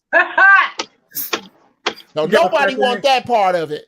So, because that's exactly what I'm saying. If I'm standing there, off duty, gentlemen, who wants to be washing drawers and getting fucked in the ass? Pull your gun out.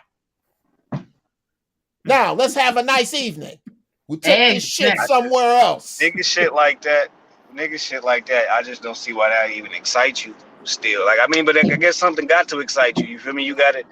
But it's like that type of shit, it doesn't make any sense. I go fuck with the boys, go fuck with the homies or whatever. That's one thing. But gambling with these niggas and shit like that's not. Bruh, whatever floats your boat, I guess. Really, it's teasing them. It's teasing exactly. Because here's what's happening, Bruce. You ain't telling me that with all the money you got, you ain't bragging about it. Not, because if you was, nobody know you have it. This would have ate your face. Come on. Y'all nigga, okay, knock it off, nigga. I made this from this record. I made this from Versace, nigga. I ain't gonna miss this. Right. But you ain't nobody said that? No, I not. You not saying that to your people. Not to the people you shooting, you fucking with like that. If they really your friend, they wouldn't care if you had 10 million. Like I said, you ain't shooting dice with broke niggas. That's not what you doing. No, you ain't shooting dice. Yes, you are. Yes, you are. If you're worth $15 million and you're the only one there worth $15 million, everybody's broke. That's the issue. That's the issue. It's a dice game. You're not putting. It's a dice game. If you want to play dice, why don't you play dice with the man that owns Suzuki? Right. Now you playing dice. Because that motherfucker can buy you twice. Ask Kanye why you not doing that. But what I'm saying is the environment wasn't hostile until they made it hostile. Like it wasn't just a random bowling alley doing random shit. You got called to this bowling alley and invited to some shit, and your ass pulled up and didn't make it home. Okay, young Jedi, I'm going to suggest that you watch a movie called The Firm with Tom Cruise. In it is one of my favorite lines, and this is a great movie, bro. It's about Tom Cruise becoming a young lawyer accidentally for the mafia. It's brilliant. Yep. And part of the mafia's law firm security is Wilford Brimley. They're sitting there and they're talking to each other about whether they think he's going to flip to the feds. And Gene Hackman says, I vetted this guy. I talked to him. I worked with him. He's cool. There's nothing to be suspicious about. You know what the head of security says? I get paid to be suspicious when there's nothing to be suspicious about. Mm-hmm. If they had somebody paid to be suspicious when there was nothing to be suspicious about, that individual would be alive. There's no way around this. If you didn't want to go play silly games, you'd be alive. Sure. You could be around the homies. You could be around the homies paying for their kids' school books or something. You could do with it. It's how you maneuver. Not that you can't be around or go to the hood. It's how you going. You went wrong. Yeah, I agree with you. And that's why I text. That's why you mostly right. They really ain't no real argument about your positioning. You positioned yourself wrong in the first place. The way you did it. That's not. I'm not debating that. I'm not debating really anything. I'm just saying, like, I don't think if that's true, if your own partner fucked up and shot you, then that there ain't really nothing. You did everything else you were supposed to do outside of going to play nigga games. Like, you feel me? Like, you didn't do nothing. Him personally couldn't have done nothing wrong because you could have got shot, and you can get shot anywhere. No. I thought it was a security guard that accidentally shot him. Thank you, brother. I think it was just a homie. Elaborate, True. I heard it was a security guard that accidentally shot him. And then Yes. One of the other cats shot at him too. Okay. First, here's how he doesn't get shot. Mm-hmm. Is standing behind him is a member of the United States Army or the United States Marines formerly, or a member of the LAPD. Because before you are to take aim at your target, you are to see to it that your principle is clear. If you see to it, I'm a Lance Corporal in the Marines. I was never a member of SWAT. I was never a member of Delta Force. I grew up on the south side of Chicago. This is boot camp shit. There's my target. Here is my principle. If I am going to fire and I'm this close, I'm going to make sure my elbow is at least by his ear. That way I miss him. That's the most basic training in the fucking world. That's not no 007 spy shit. That's anti-nigger shit.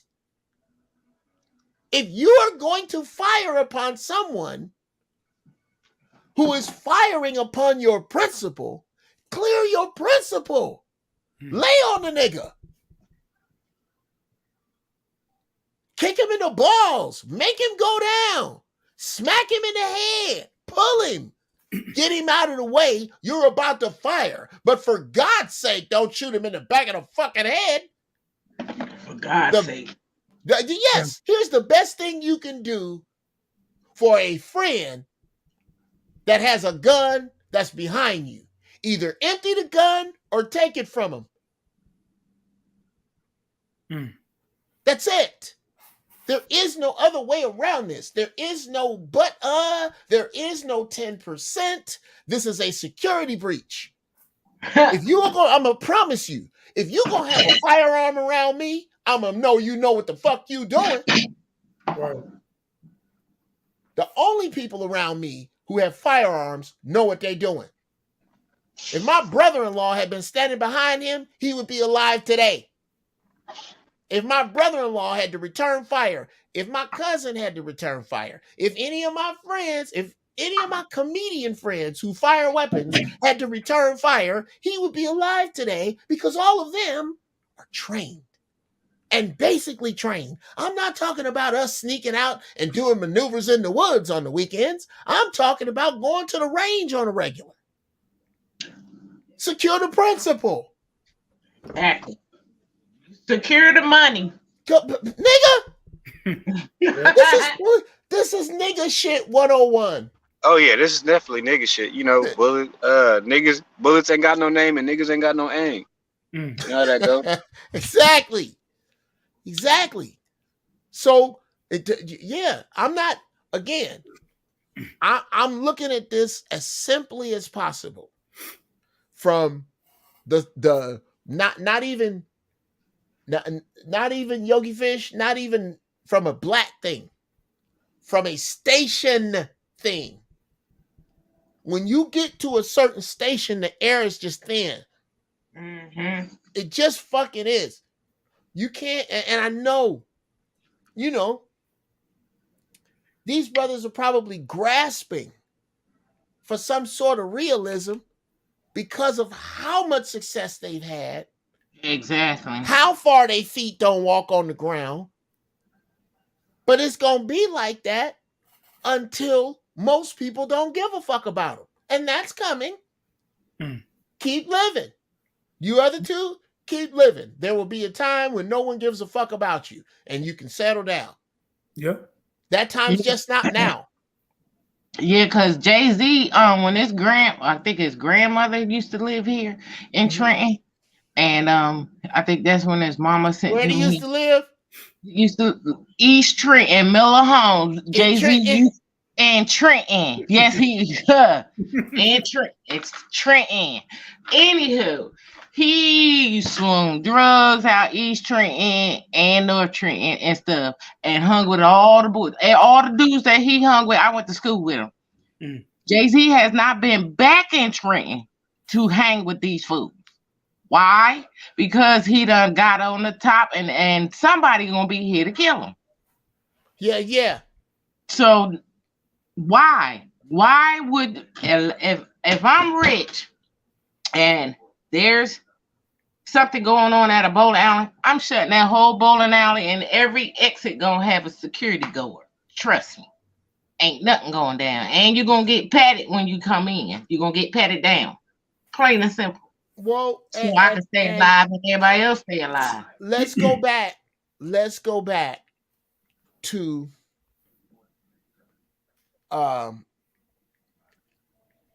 his homies having guns, because I know I'm gonna keep names out of this, and then I'm gonna get to what Brother Christopher put up here. I'll hit this one last time. I'll be done with it. There are friends of mine who do security that have stepped down from the job because people don't obey this rule. Exactly. When you're near my principal, you can't be armed.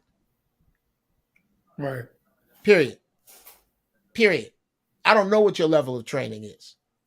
I don't, and I'm not concerned with it. If you're not a member of my security staff, you will not be armed around my principal. That is all.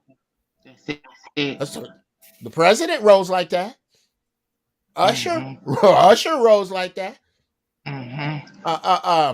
Patti LaBelle rolls like that.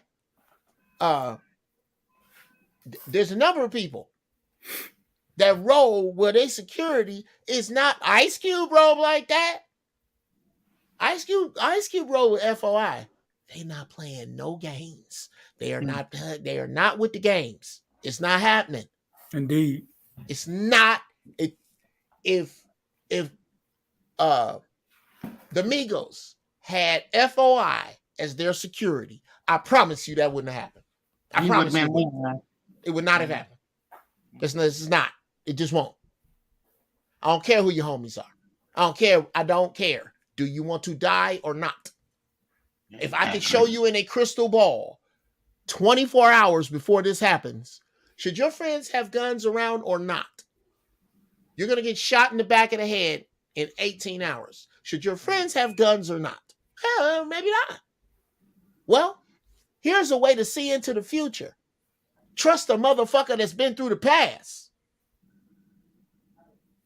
It's real simple. I've been through this shit. If you don't have guns around you, you won't get shot. A nigga need a bow and arrow. And by the time he draw, one of us got him.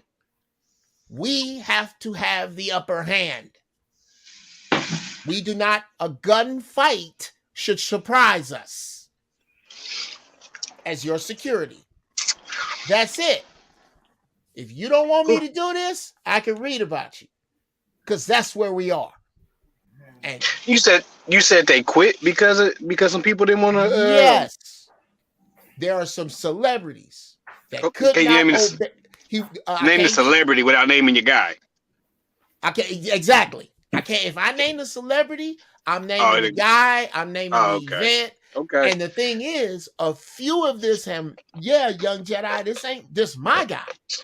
A few security dudes that I know that do high level security have quit because their clients will not allow for them as security to be the only ones armed.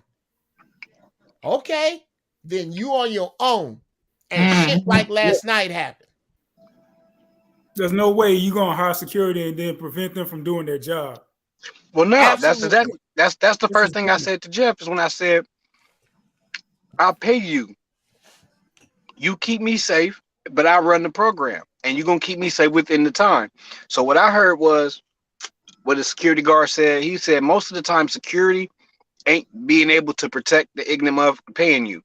It's being able to add a couple of seconds to when everything is going to happen. He was like, because a lot of people don't necessarily want to, they like the appearance of being safe without the actual program of being safe. So You standing there, but they doing all kind of reckless that's gonna put them in danger and don't want you to stop them. So your thing is just to see it before it happened, and hopefully you got 2 or 3 seconds to either stop it or move. But that's on them. He was like, because I'm safe. I'm gonna be safe. I don't care who I'm with. I'm straight. Oh, sure. Well, yeah, that's if they want to be a dumbass, then let them be dumb and pay me. That's security on a certain tier. Absolutely, I can't argue with that. That was just level security.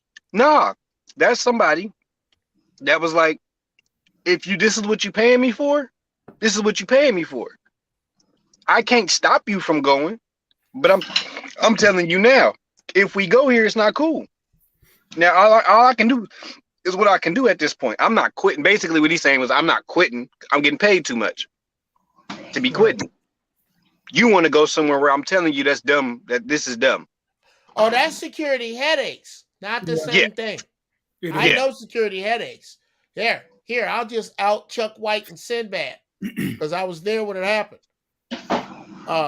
We were in Miami in a limousine going down right there, that fucking famous road. Sinbad sees somebody he know and ain't seen in years and just jumps out of the car. Damn. Pat him up. Sinbad! And this is during the height of his popularity. Oh, this Sinbad when Sinbad was Sinbad. Yes. Chuck goes, you didn't have to explain his big light-skinned ass. Yes, you didn't have to explain his big light-skinned nigga to nobody. He was like a big light bulb. Everybody. Chuck jumps out of the car. All security jump out of the car. He's like, oh, God. That kind of shit, absolutely.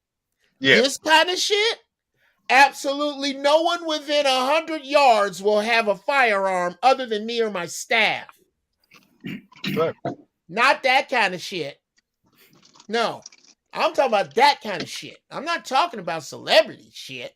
I'm not talking about letting too many niggas in the VIP. I'm not talking about dancing on top of a table and I see this nigga getting jealous. I'm about to earn my money. That's why I get paid, because you're going to do dumb shit that I'm going to have to be you for this part.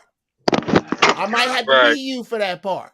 I'm prepared for that. What I'm not prepared for is to be this part for you when you can't be this part for you. Right. All right, somebody light just got loud. I think it's bananas. Yeah, you I can't. Yo.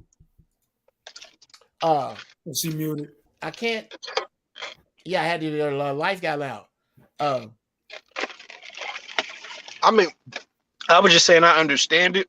Mm-hmm. I think it's dumb to a certain degree, but I'm like, once again, I'm not supposed to agree with everything nobody say or do, but it's just, like I said, it's unfortunate if it really was your partner that smoked you by accident. That's fucked up. That'll just be a fucked up scenario. Yeah, it is, and it happens too often. But did it really happen like that? I mean, one of his people really did shot him. More than likely. The guy, one of the people that was there said that. He said Takeoff was getting mad at the dice game, was going off, and in the middle of him going off, one of his partners took up for him, pulled his pistol out, and he went to shooting first. When he went to shooting, Takeoff fell before the other side started shooting. Oh my God. So yeah, I mean, like it just sound like just one bad day. It just sounded like a real one bad day. Because but people who have firearms who do not understand that the only time you draw a firearm is if you have the intent to kill or stop yourself from being killed over a mortal concept. Right. Dice is not a mortal fucking concept, which means the motherfucker on the gun should not have had a gun, and he would not have had that gun if his security said nobody around us have guns. Period. That's how you roll when you worth $10 million. This I can't even name. there is. I'm trying to name one of these rappers that had. Go ahead. That's how you roll on 9 to 5. I'm trying to name a rapper that got shot or killed with security. Pop. I'm trying to remember the last rapper that got shot or killed. Pac don't that count. had His security for real. Stood down. Wasn't that dude, that young boy, that young boy that went to Starbucks or Dunkin' Donuts, that rapper? It was just 2 weeks ago. Oh no, you talking about the one? You talking about PNB Black? He had security with him. He had security with him. Okay, let's stop. Let's stop for a second. Yogi Fish said JFK had security. Yeah, Yogi, let me hearken you back to a Chris Rock joke. JFK was assassinated. All these niggas was shot. There's a difference. It's a difference. He was shot. JFK had a orchestrated assassination attempt that involved the Cubans, the mafia, and the CIA. This nigga got shot by a nigga standing behind him that didn't know what the fuck he was doing with a gun. That is not the same thing. Let's be crystal clear. That is, it's true. There's no conspiracy here. The conspiracy here is number one. You worth $10 million and you ain't moving like it. Number two, you don't have $10 million security. And number three, you don't have $10 million friends. Which is crazy, man.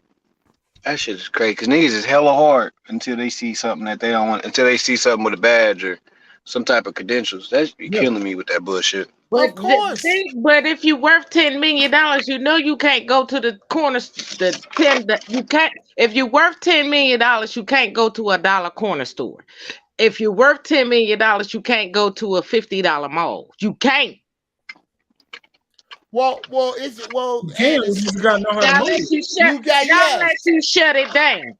Yes, and if you don't, and it has to be either very public. Exactly. Or very quiet. Exactly. It can't be in the middle. PNB Black in the middle. Last night in the middle. It's only right or left. It's either if it's very public, that's it. Very big security.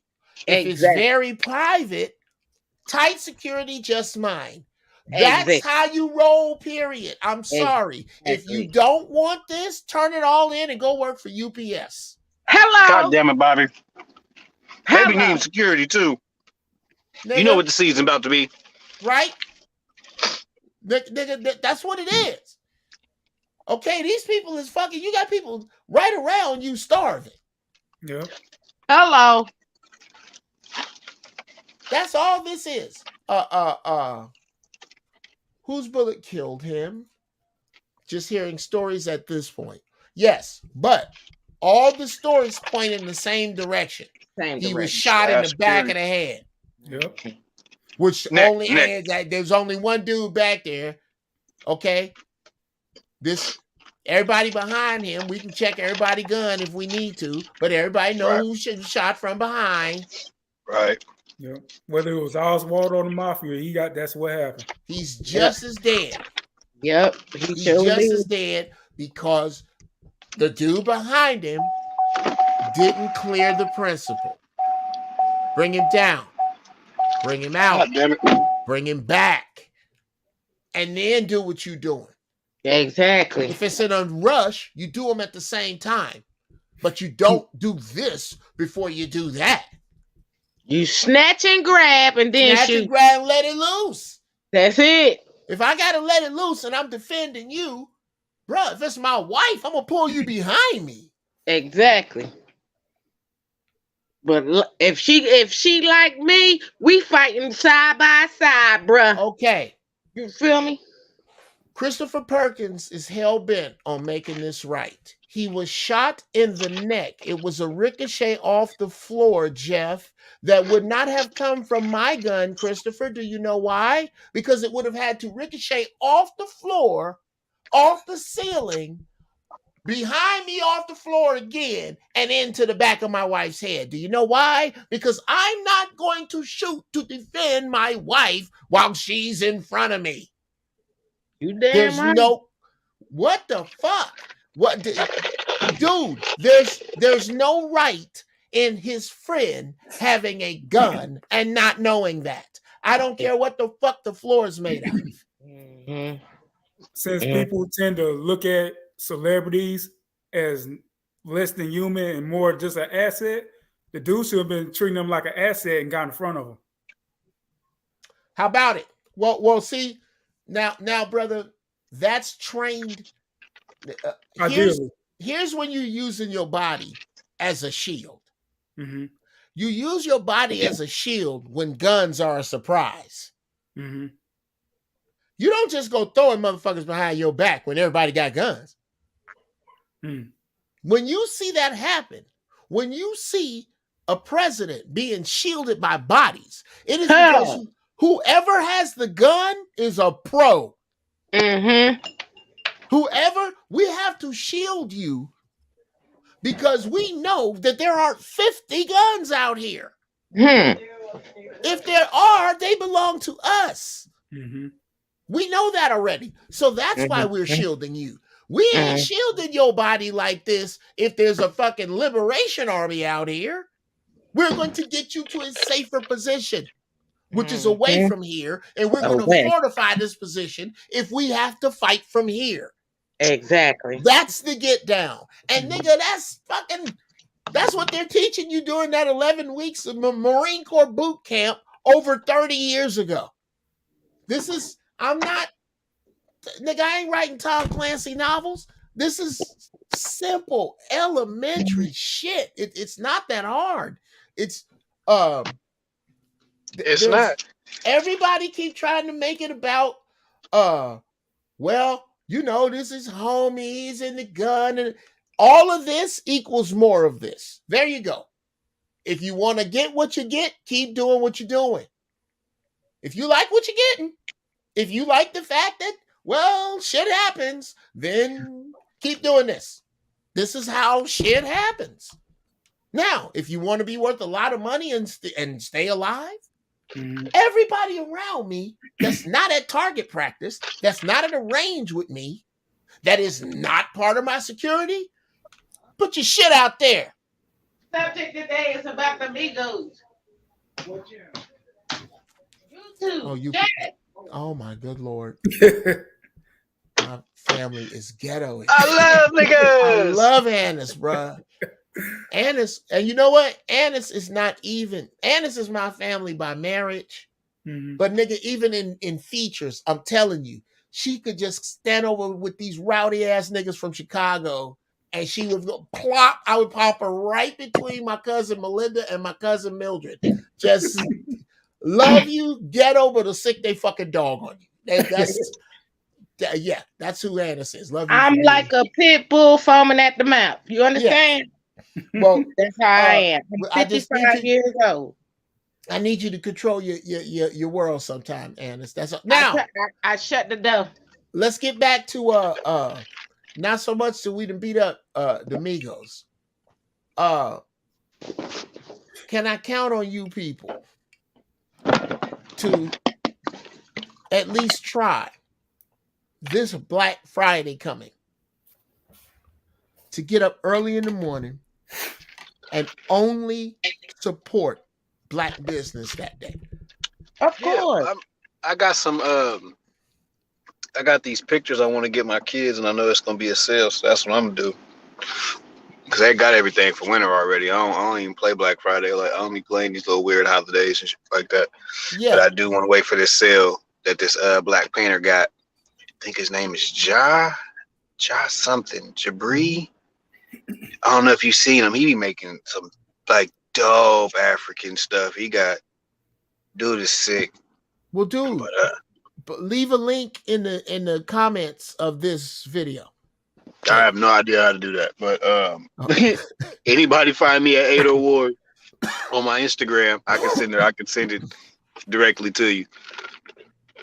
Okay. Well, when I'm what I'm suggesting, and that makes sense. Your preparation and your approach to Black Friday, I can't stand it. Right. I can't stand it. Me too. I can't stand I think it. it's just a herd of low frequency minds chasing loss leaders, because you know what they do. They put out one or two at that price. And then the rest of the shit is only a little cheaper. That's called a loss leader. I'm thinking my focus is on making Black Friday mean something else. And I think we can. I think if every Friday after Thanksgiving, niggas dedicate, we open swap meets up, we open bazaars up, we open black fairs up, and know that we are coming because this is our Friday. If they gonna name it after us, we gonna show them how it go. Oh, that's what I'm saying. But the best sales is after Christmas. Why wait the Black Friday when you can wait after Christmas? Everything will be on sale. There's that. Now, here's why. On sale with whom? It's not about the money. It's about the circulation of the money. Of course, you can buy better shit December 26th. I plan to do that.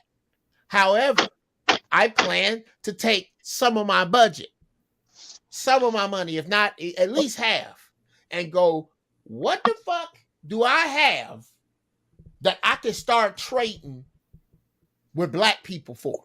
And whatever that is, and always be on the lookout to make that percentage grow. Because if I'm white, if I'm Chinese or Japanese, I can deal 100% with my own people. If I'm Arab, I can deal about 80 to 90% with my own people. Black people, we gotta raise that percentage. Indeed. That's what and I just think that Black Friday is a great place to aim it. It's already named for you. You got us African Americans that's too envy of one another. It'll never work. Well, no, it won't work. No. And it won't work. You're absolutely right. It won't work for everybody, which is why I'm not talking to everybody. Exactly. It will not work for everybody. We ain't never wanted everybody. Woo! We ain't never made a plan that thought everybody was gonna come. You ain't never made a war or an effort. There's nothing everybody does. All white people don't do everything that white people do. It's just a lot of them up. A lot of them. That's all. But you don't need everybody. You never need everybody. You need enough to do whatever you succeeding in better tomorrow. Whatever you was doing today, if you can get enough to do better tomorrow, then double that. You know what I mean? Like that's what you need. You just need to keep spreading the word and make it a thing. Because all the rest of these traditions, they don't know what the hell Halloween is. As any of these motherfuckers that dressed up. They don't know what the hell Halloween is. All Hallows Day or Hallows Day. Hallows Eve. They don't know what it is. They don't know nothing about taking the fat of a human to make a candle. That's where the jack-o'-lantern comes from. I was just my folks just had I just did a funeral. And they was talking about at the repast. I don't even know what the hell the repast is, but they was at the repast after everybody got their little speeches out. They went to the preacher or the dude got up there and said, "Let's light some lanterns." I'm like, "What the hell? Why are we lighting?" You know what? I'll see y'all later. It's time for me to go because this sounds like some ceremonial shit that ain't got nothing to do with my cousin, and I'm cool. Like, what are we lighting lanterns for? I will say this, Brother Bruce, that the concept of religious practice outside of Christian was made evil and foreign to us on purpose. And that I'm going to submit this to you. Look into the practices of Ifa, Candomblé, Santeria. They're the same as voodoo.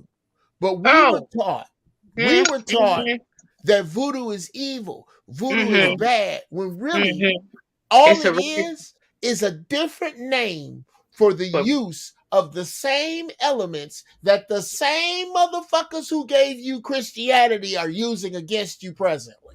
Pretty much. I'm not saying nothing against that. Somebody can explain that to me. I'm saying when mother tell me to do something that seem like a ritual, and I'd be like, why? And they go, you can't tell me why? Yeah, I'm out of here. This ain't got nothing to do with me. Because the only lanterns out, if we ain't getting a green ring and saying the oath, nigga, I'm trying to turn into a Green Lantern. I don't know what the hell we lighting them for. Well, so they did. The rest of that, I just left. So I left. I was like, I don't do rituals. I don't do none of this. You need to participate in it. We need to talk. We need to talk, sir, because you are. There is a league of red, black, and green lanterns that myself, Zoe, and you are on your way to the ability to bend light and elements into the construct of your will. Absolutely, sir. That's exactly where you're on your way. That's exactly where you're on your way. Let me tell y'all three where I was at on Monday, on Halloween. A co-worker of mine had a wedding on Monday and on Halloween. And the place that she had it at was called the Mount Holly Prison. It was built in the 1800s. It's now a museum now. It's the most haunted prison here in New Jersey. Besides the Pennsylvania State Penitentiary on 95.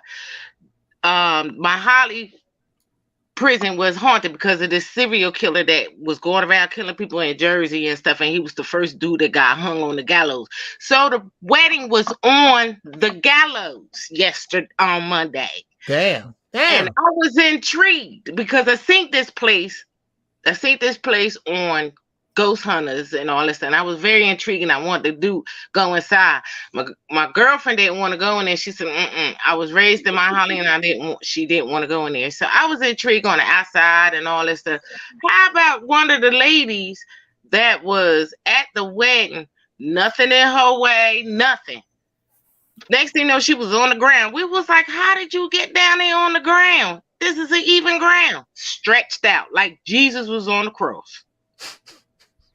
I swear to you. But it was intriguing to me. I wasn't scared, wasn't afraid. It was just intriguing. I love horror stuff. I love it. Oh, yeah. Oh, you love it in real life? Like, what's wrong? No, I love horror. I do. I really do. I love horror stuff. Nah, you can keep that. You can keep that. Yeah, Annis, you are altering my summer plans. I don't mess with no voodoo. I respect it. That's your thing. But I don't touch. I believe in God all the way around. I don't mess with no voodoo, but I just like horror.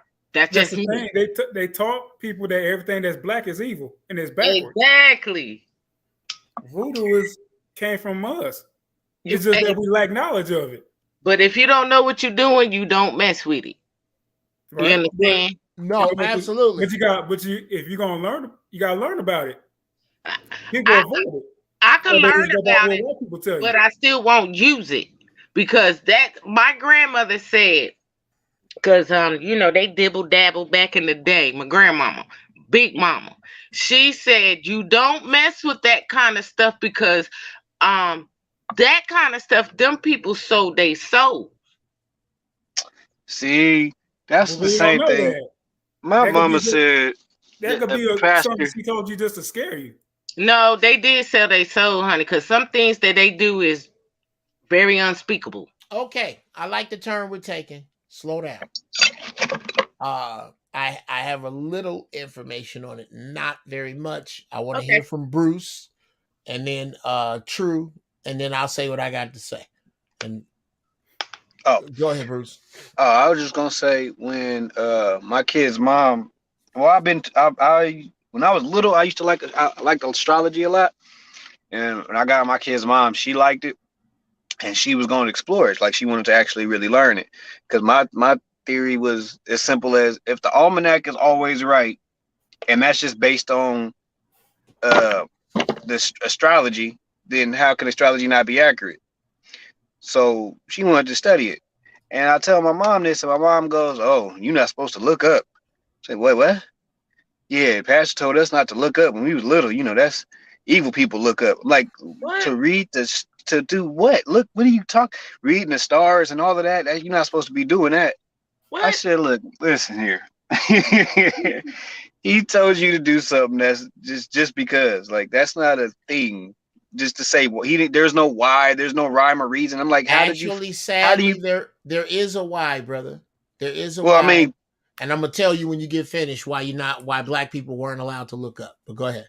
Right. Okay. So I'm like, that sounds like some stuff that somebody's trying to keep you from some knowledge from.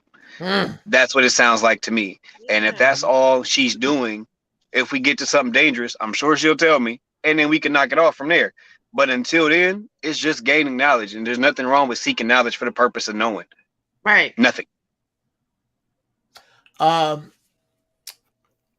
Here's why black people were not allowed to look up. Okay. And it's going. You'll probably catch me right when I give out the first sentence. It is because you can use the stars to navigate. Of course. Black people taught. How do you think people got to this continent? That's what I said. We navigated here first, 10,000 years before the Feather Indian. Through the stars. By the stars. These things, these elements, these earthly elements are not evil. They're just elements. It's just like it's like shopping at a store. You gotta give to get. Now there may be a certain. That's why you have higher priestesses and higher people in different ranks. You don't know what ritualism they have to go through. But I know when you ask for the gods for something, you have to give something in return. Exactly. So you out here trying to use the elements like some kind of fucking genie to do your bidding. That's some dangerous shit. Now, asking for encouragement, advice, favor in doing positive things, warding off evil from a defensive position. Bringing favor to your situation so you can bless others. That's on some other shit. Right. That's the shit I seek. Exactly. Now, I'm finna stick a pin in this doll and bury it in the backyard and make your head fucking all that shit. Bruh, that requires something of you. The other side ain't gonna just give you that. Exactly. And that's why those people wind up with dark hearts. That's a dark fucking road. Exactly. It's a dark. You can do it. Yeah. If I want to make one of Bruce's toenails fucking fall off, there's probably some shit I can, if I can get one of, hey man, send me a piece of hair or something, I don't know. I'm not trying to disrespect it. I'm saying that I don't get to just do the recipe, say some words, and now Bruce's toe fall off. No, nigga. You got to, this gonna require something. You got that right. You ever heard the old people say he sold his soul at the crossroads? Yeah. Okay. That's a true statement. Y'all, you talking about Robert Johnson, the guitar player. They sold at the crossroads. Sold it. Wow. Who the hell said Kanye should have been at the dice game? Well, I don't know. Somebody that Jeff prayed for because he loved them trolls. Don't get ahead of me. Don't get ahead of me, Jedi. Hey. True. Put your sword back. Hey. Yeah, True is a Jedi. True.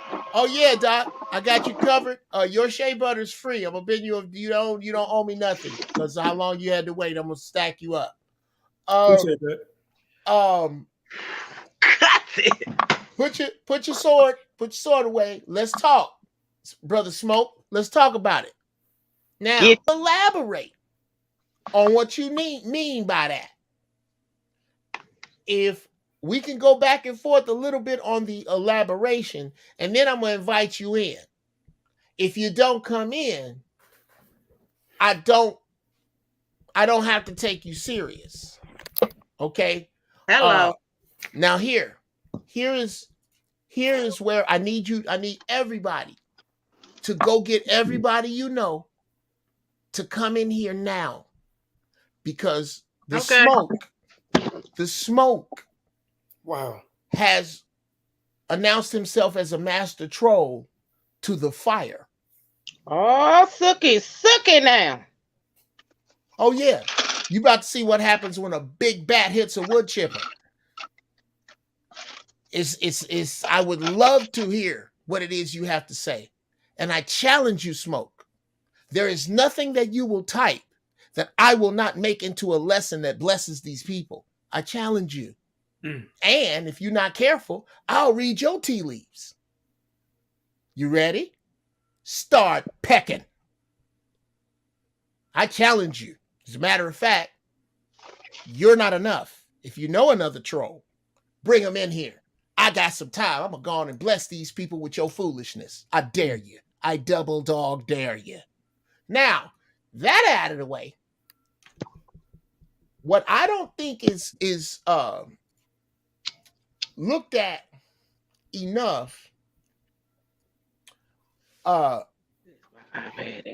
with regard to us and ritual is that the very shit we do, the fact that we think that the Sabbath is Sunday, it isn't. Right. It's Saturday. Right. It's Saturday. That's some Latter-day Saints bullshit that got flipped around that don't have a fucking thing to do with black people. Nothing. Nothing. Our shit is the real shit. All this shit is made off of ours. Huh. Go watch A Great and Mighty Walk. As a matter of fact, I'm going to start making that required viewing of all Jedis. It's the first thing you have to do is watch John Henry Clark's A Great and Mighty Walk. It's narrated by Wesley Snipes, and it answers tons of questions about who stole what, where you really from, why you think what you think, why most of us are Christian, where architecture comes from, where mathematics comes. I mean, John Henry Clark, bruh, I don't know how you could fit more in your head in 2 hours or about an hour and a half. This movie is. I don't. What's the name of it? A Great and Mighty Walk. I'm gonna put it up. Got it on my list. Shit, I gotta write it down. Wait a minute. Got it on my playlist. Yeah, I'm gonna banner it real quick. You said A Great Mighty Walk. And it's on YouTube. A Great Mighty Walk. A Great and Mighty Walk. By John Henrik Clark. I'm Hell yeah, there it is right there. Watch this movie. Henrik. It'll tell you how the religions were organized. That's another thing we need to do on Thanksgiving. Fuck It's a Wonderful Life. Fuck A Christmas Carol. You know, we watching in my house on Thanksgiving? The Hidden Colors series on a loop, nigga. 1, 2, 3, 4, and 5. Add in for fucking item. I wanted to buy those too. Bruh, buy them. Get around to getting them. Buy them. What's the name of it? Hidden Colors. Got Black Friday too. Yes. Shout out to my man Tariq Nasheed. Yes. Yeah. Got Black Friday. Support all of his shit. Buck broken. Buck breaking. These are your stocking stuff. I don't need to watch that. Y'all gotta hit me on this. Yeah, certain shit. Yeah, Brother Bruce needs to watch with very, very strong weed. Very strong. I don't smoke. Okay. Well, mild weed, Brother Bruce. But you definitely need to watch A Great and Mighty Walk. I'm gonna watch that. This I'm gonna is look that on my Fire Stick. this is the kind of stuff. This is a coming into a knowledge of self. Yeah, I'll watch that though. Yeah, I can watch that tonight. Or can you? I wonder if you can buy. If I can buy it on YouTube, I can watch that tonight. You don't have to buy it. It's on YouTube. It's just up Oh, there. it's just. Oh, okay. All right, I can do that. And you could throw it to the TV. Yeah. If you get on YouTube, you could throw it to your TV if you in Wi-Fi in your house. Yeah. Definitely. If you got a smart TV, it ain't even a trip. It ain't even a thing. The point is, we have to be autodidacts. We don't have a choice. We have to educate ourselves. And these rooms I'm in, these people I'm fucking with, y'all are it. True, Bruce, Annis, y'all are. The shit hits the fan.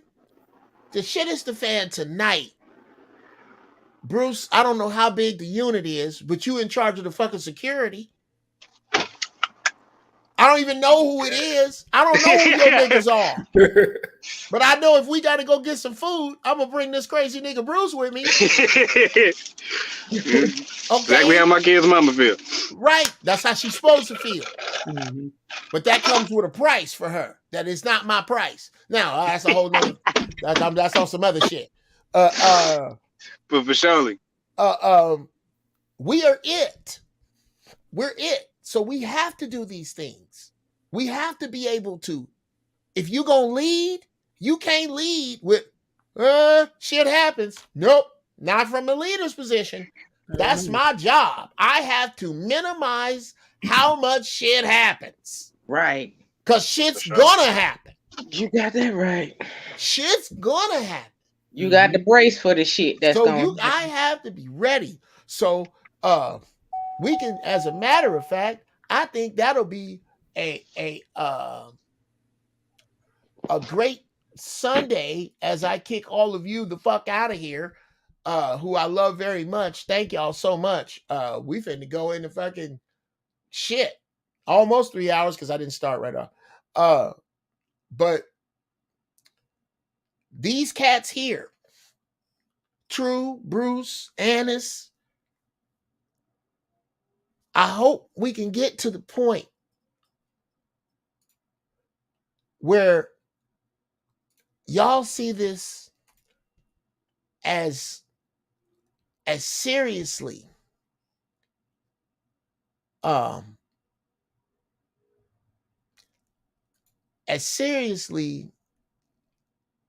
as I see it, to where you can get to this place of urgency, because this shit is urgent. I'm not running my face in a way that lends itself to just some shit to talk about.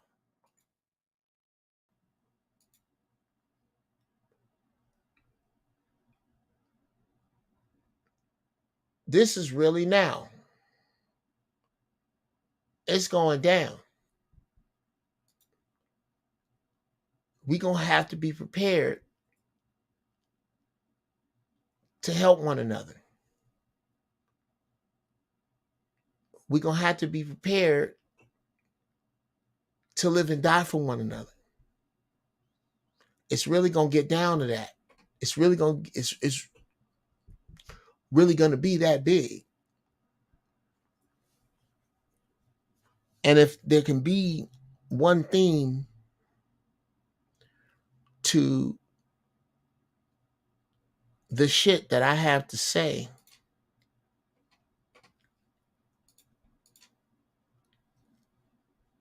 it's unify now. It's unify. It's unify now. Because if we don't, I promise y'all, these people, they not fucking with you. They got some plans for us, and ain't none of them good. I don't want to see you as a victim to that. I don't plan to be. This shit's for real. Please get ready, y'all. Act like you know. Act like you give a fuck. Find a way. Find a way to your common sense. You don't have a choice. We don't. It's just now. Right now. It's not coming. It's here. I just want you safe and ready. Stay high in thought. Stay high in deed. Guide your ignorance to your wisdom. Pull out of the gravity of the stupid. Sisters, find your peace. Brothers, find your majesty. It's your Uncle Jeff.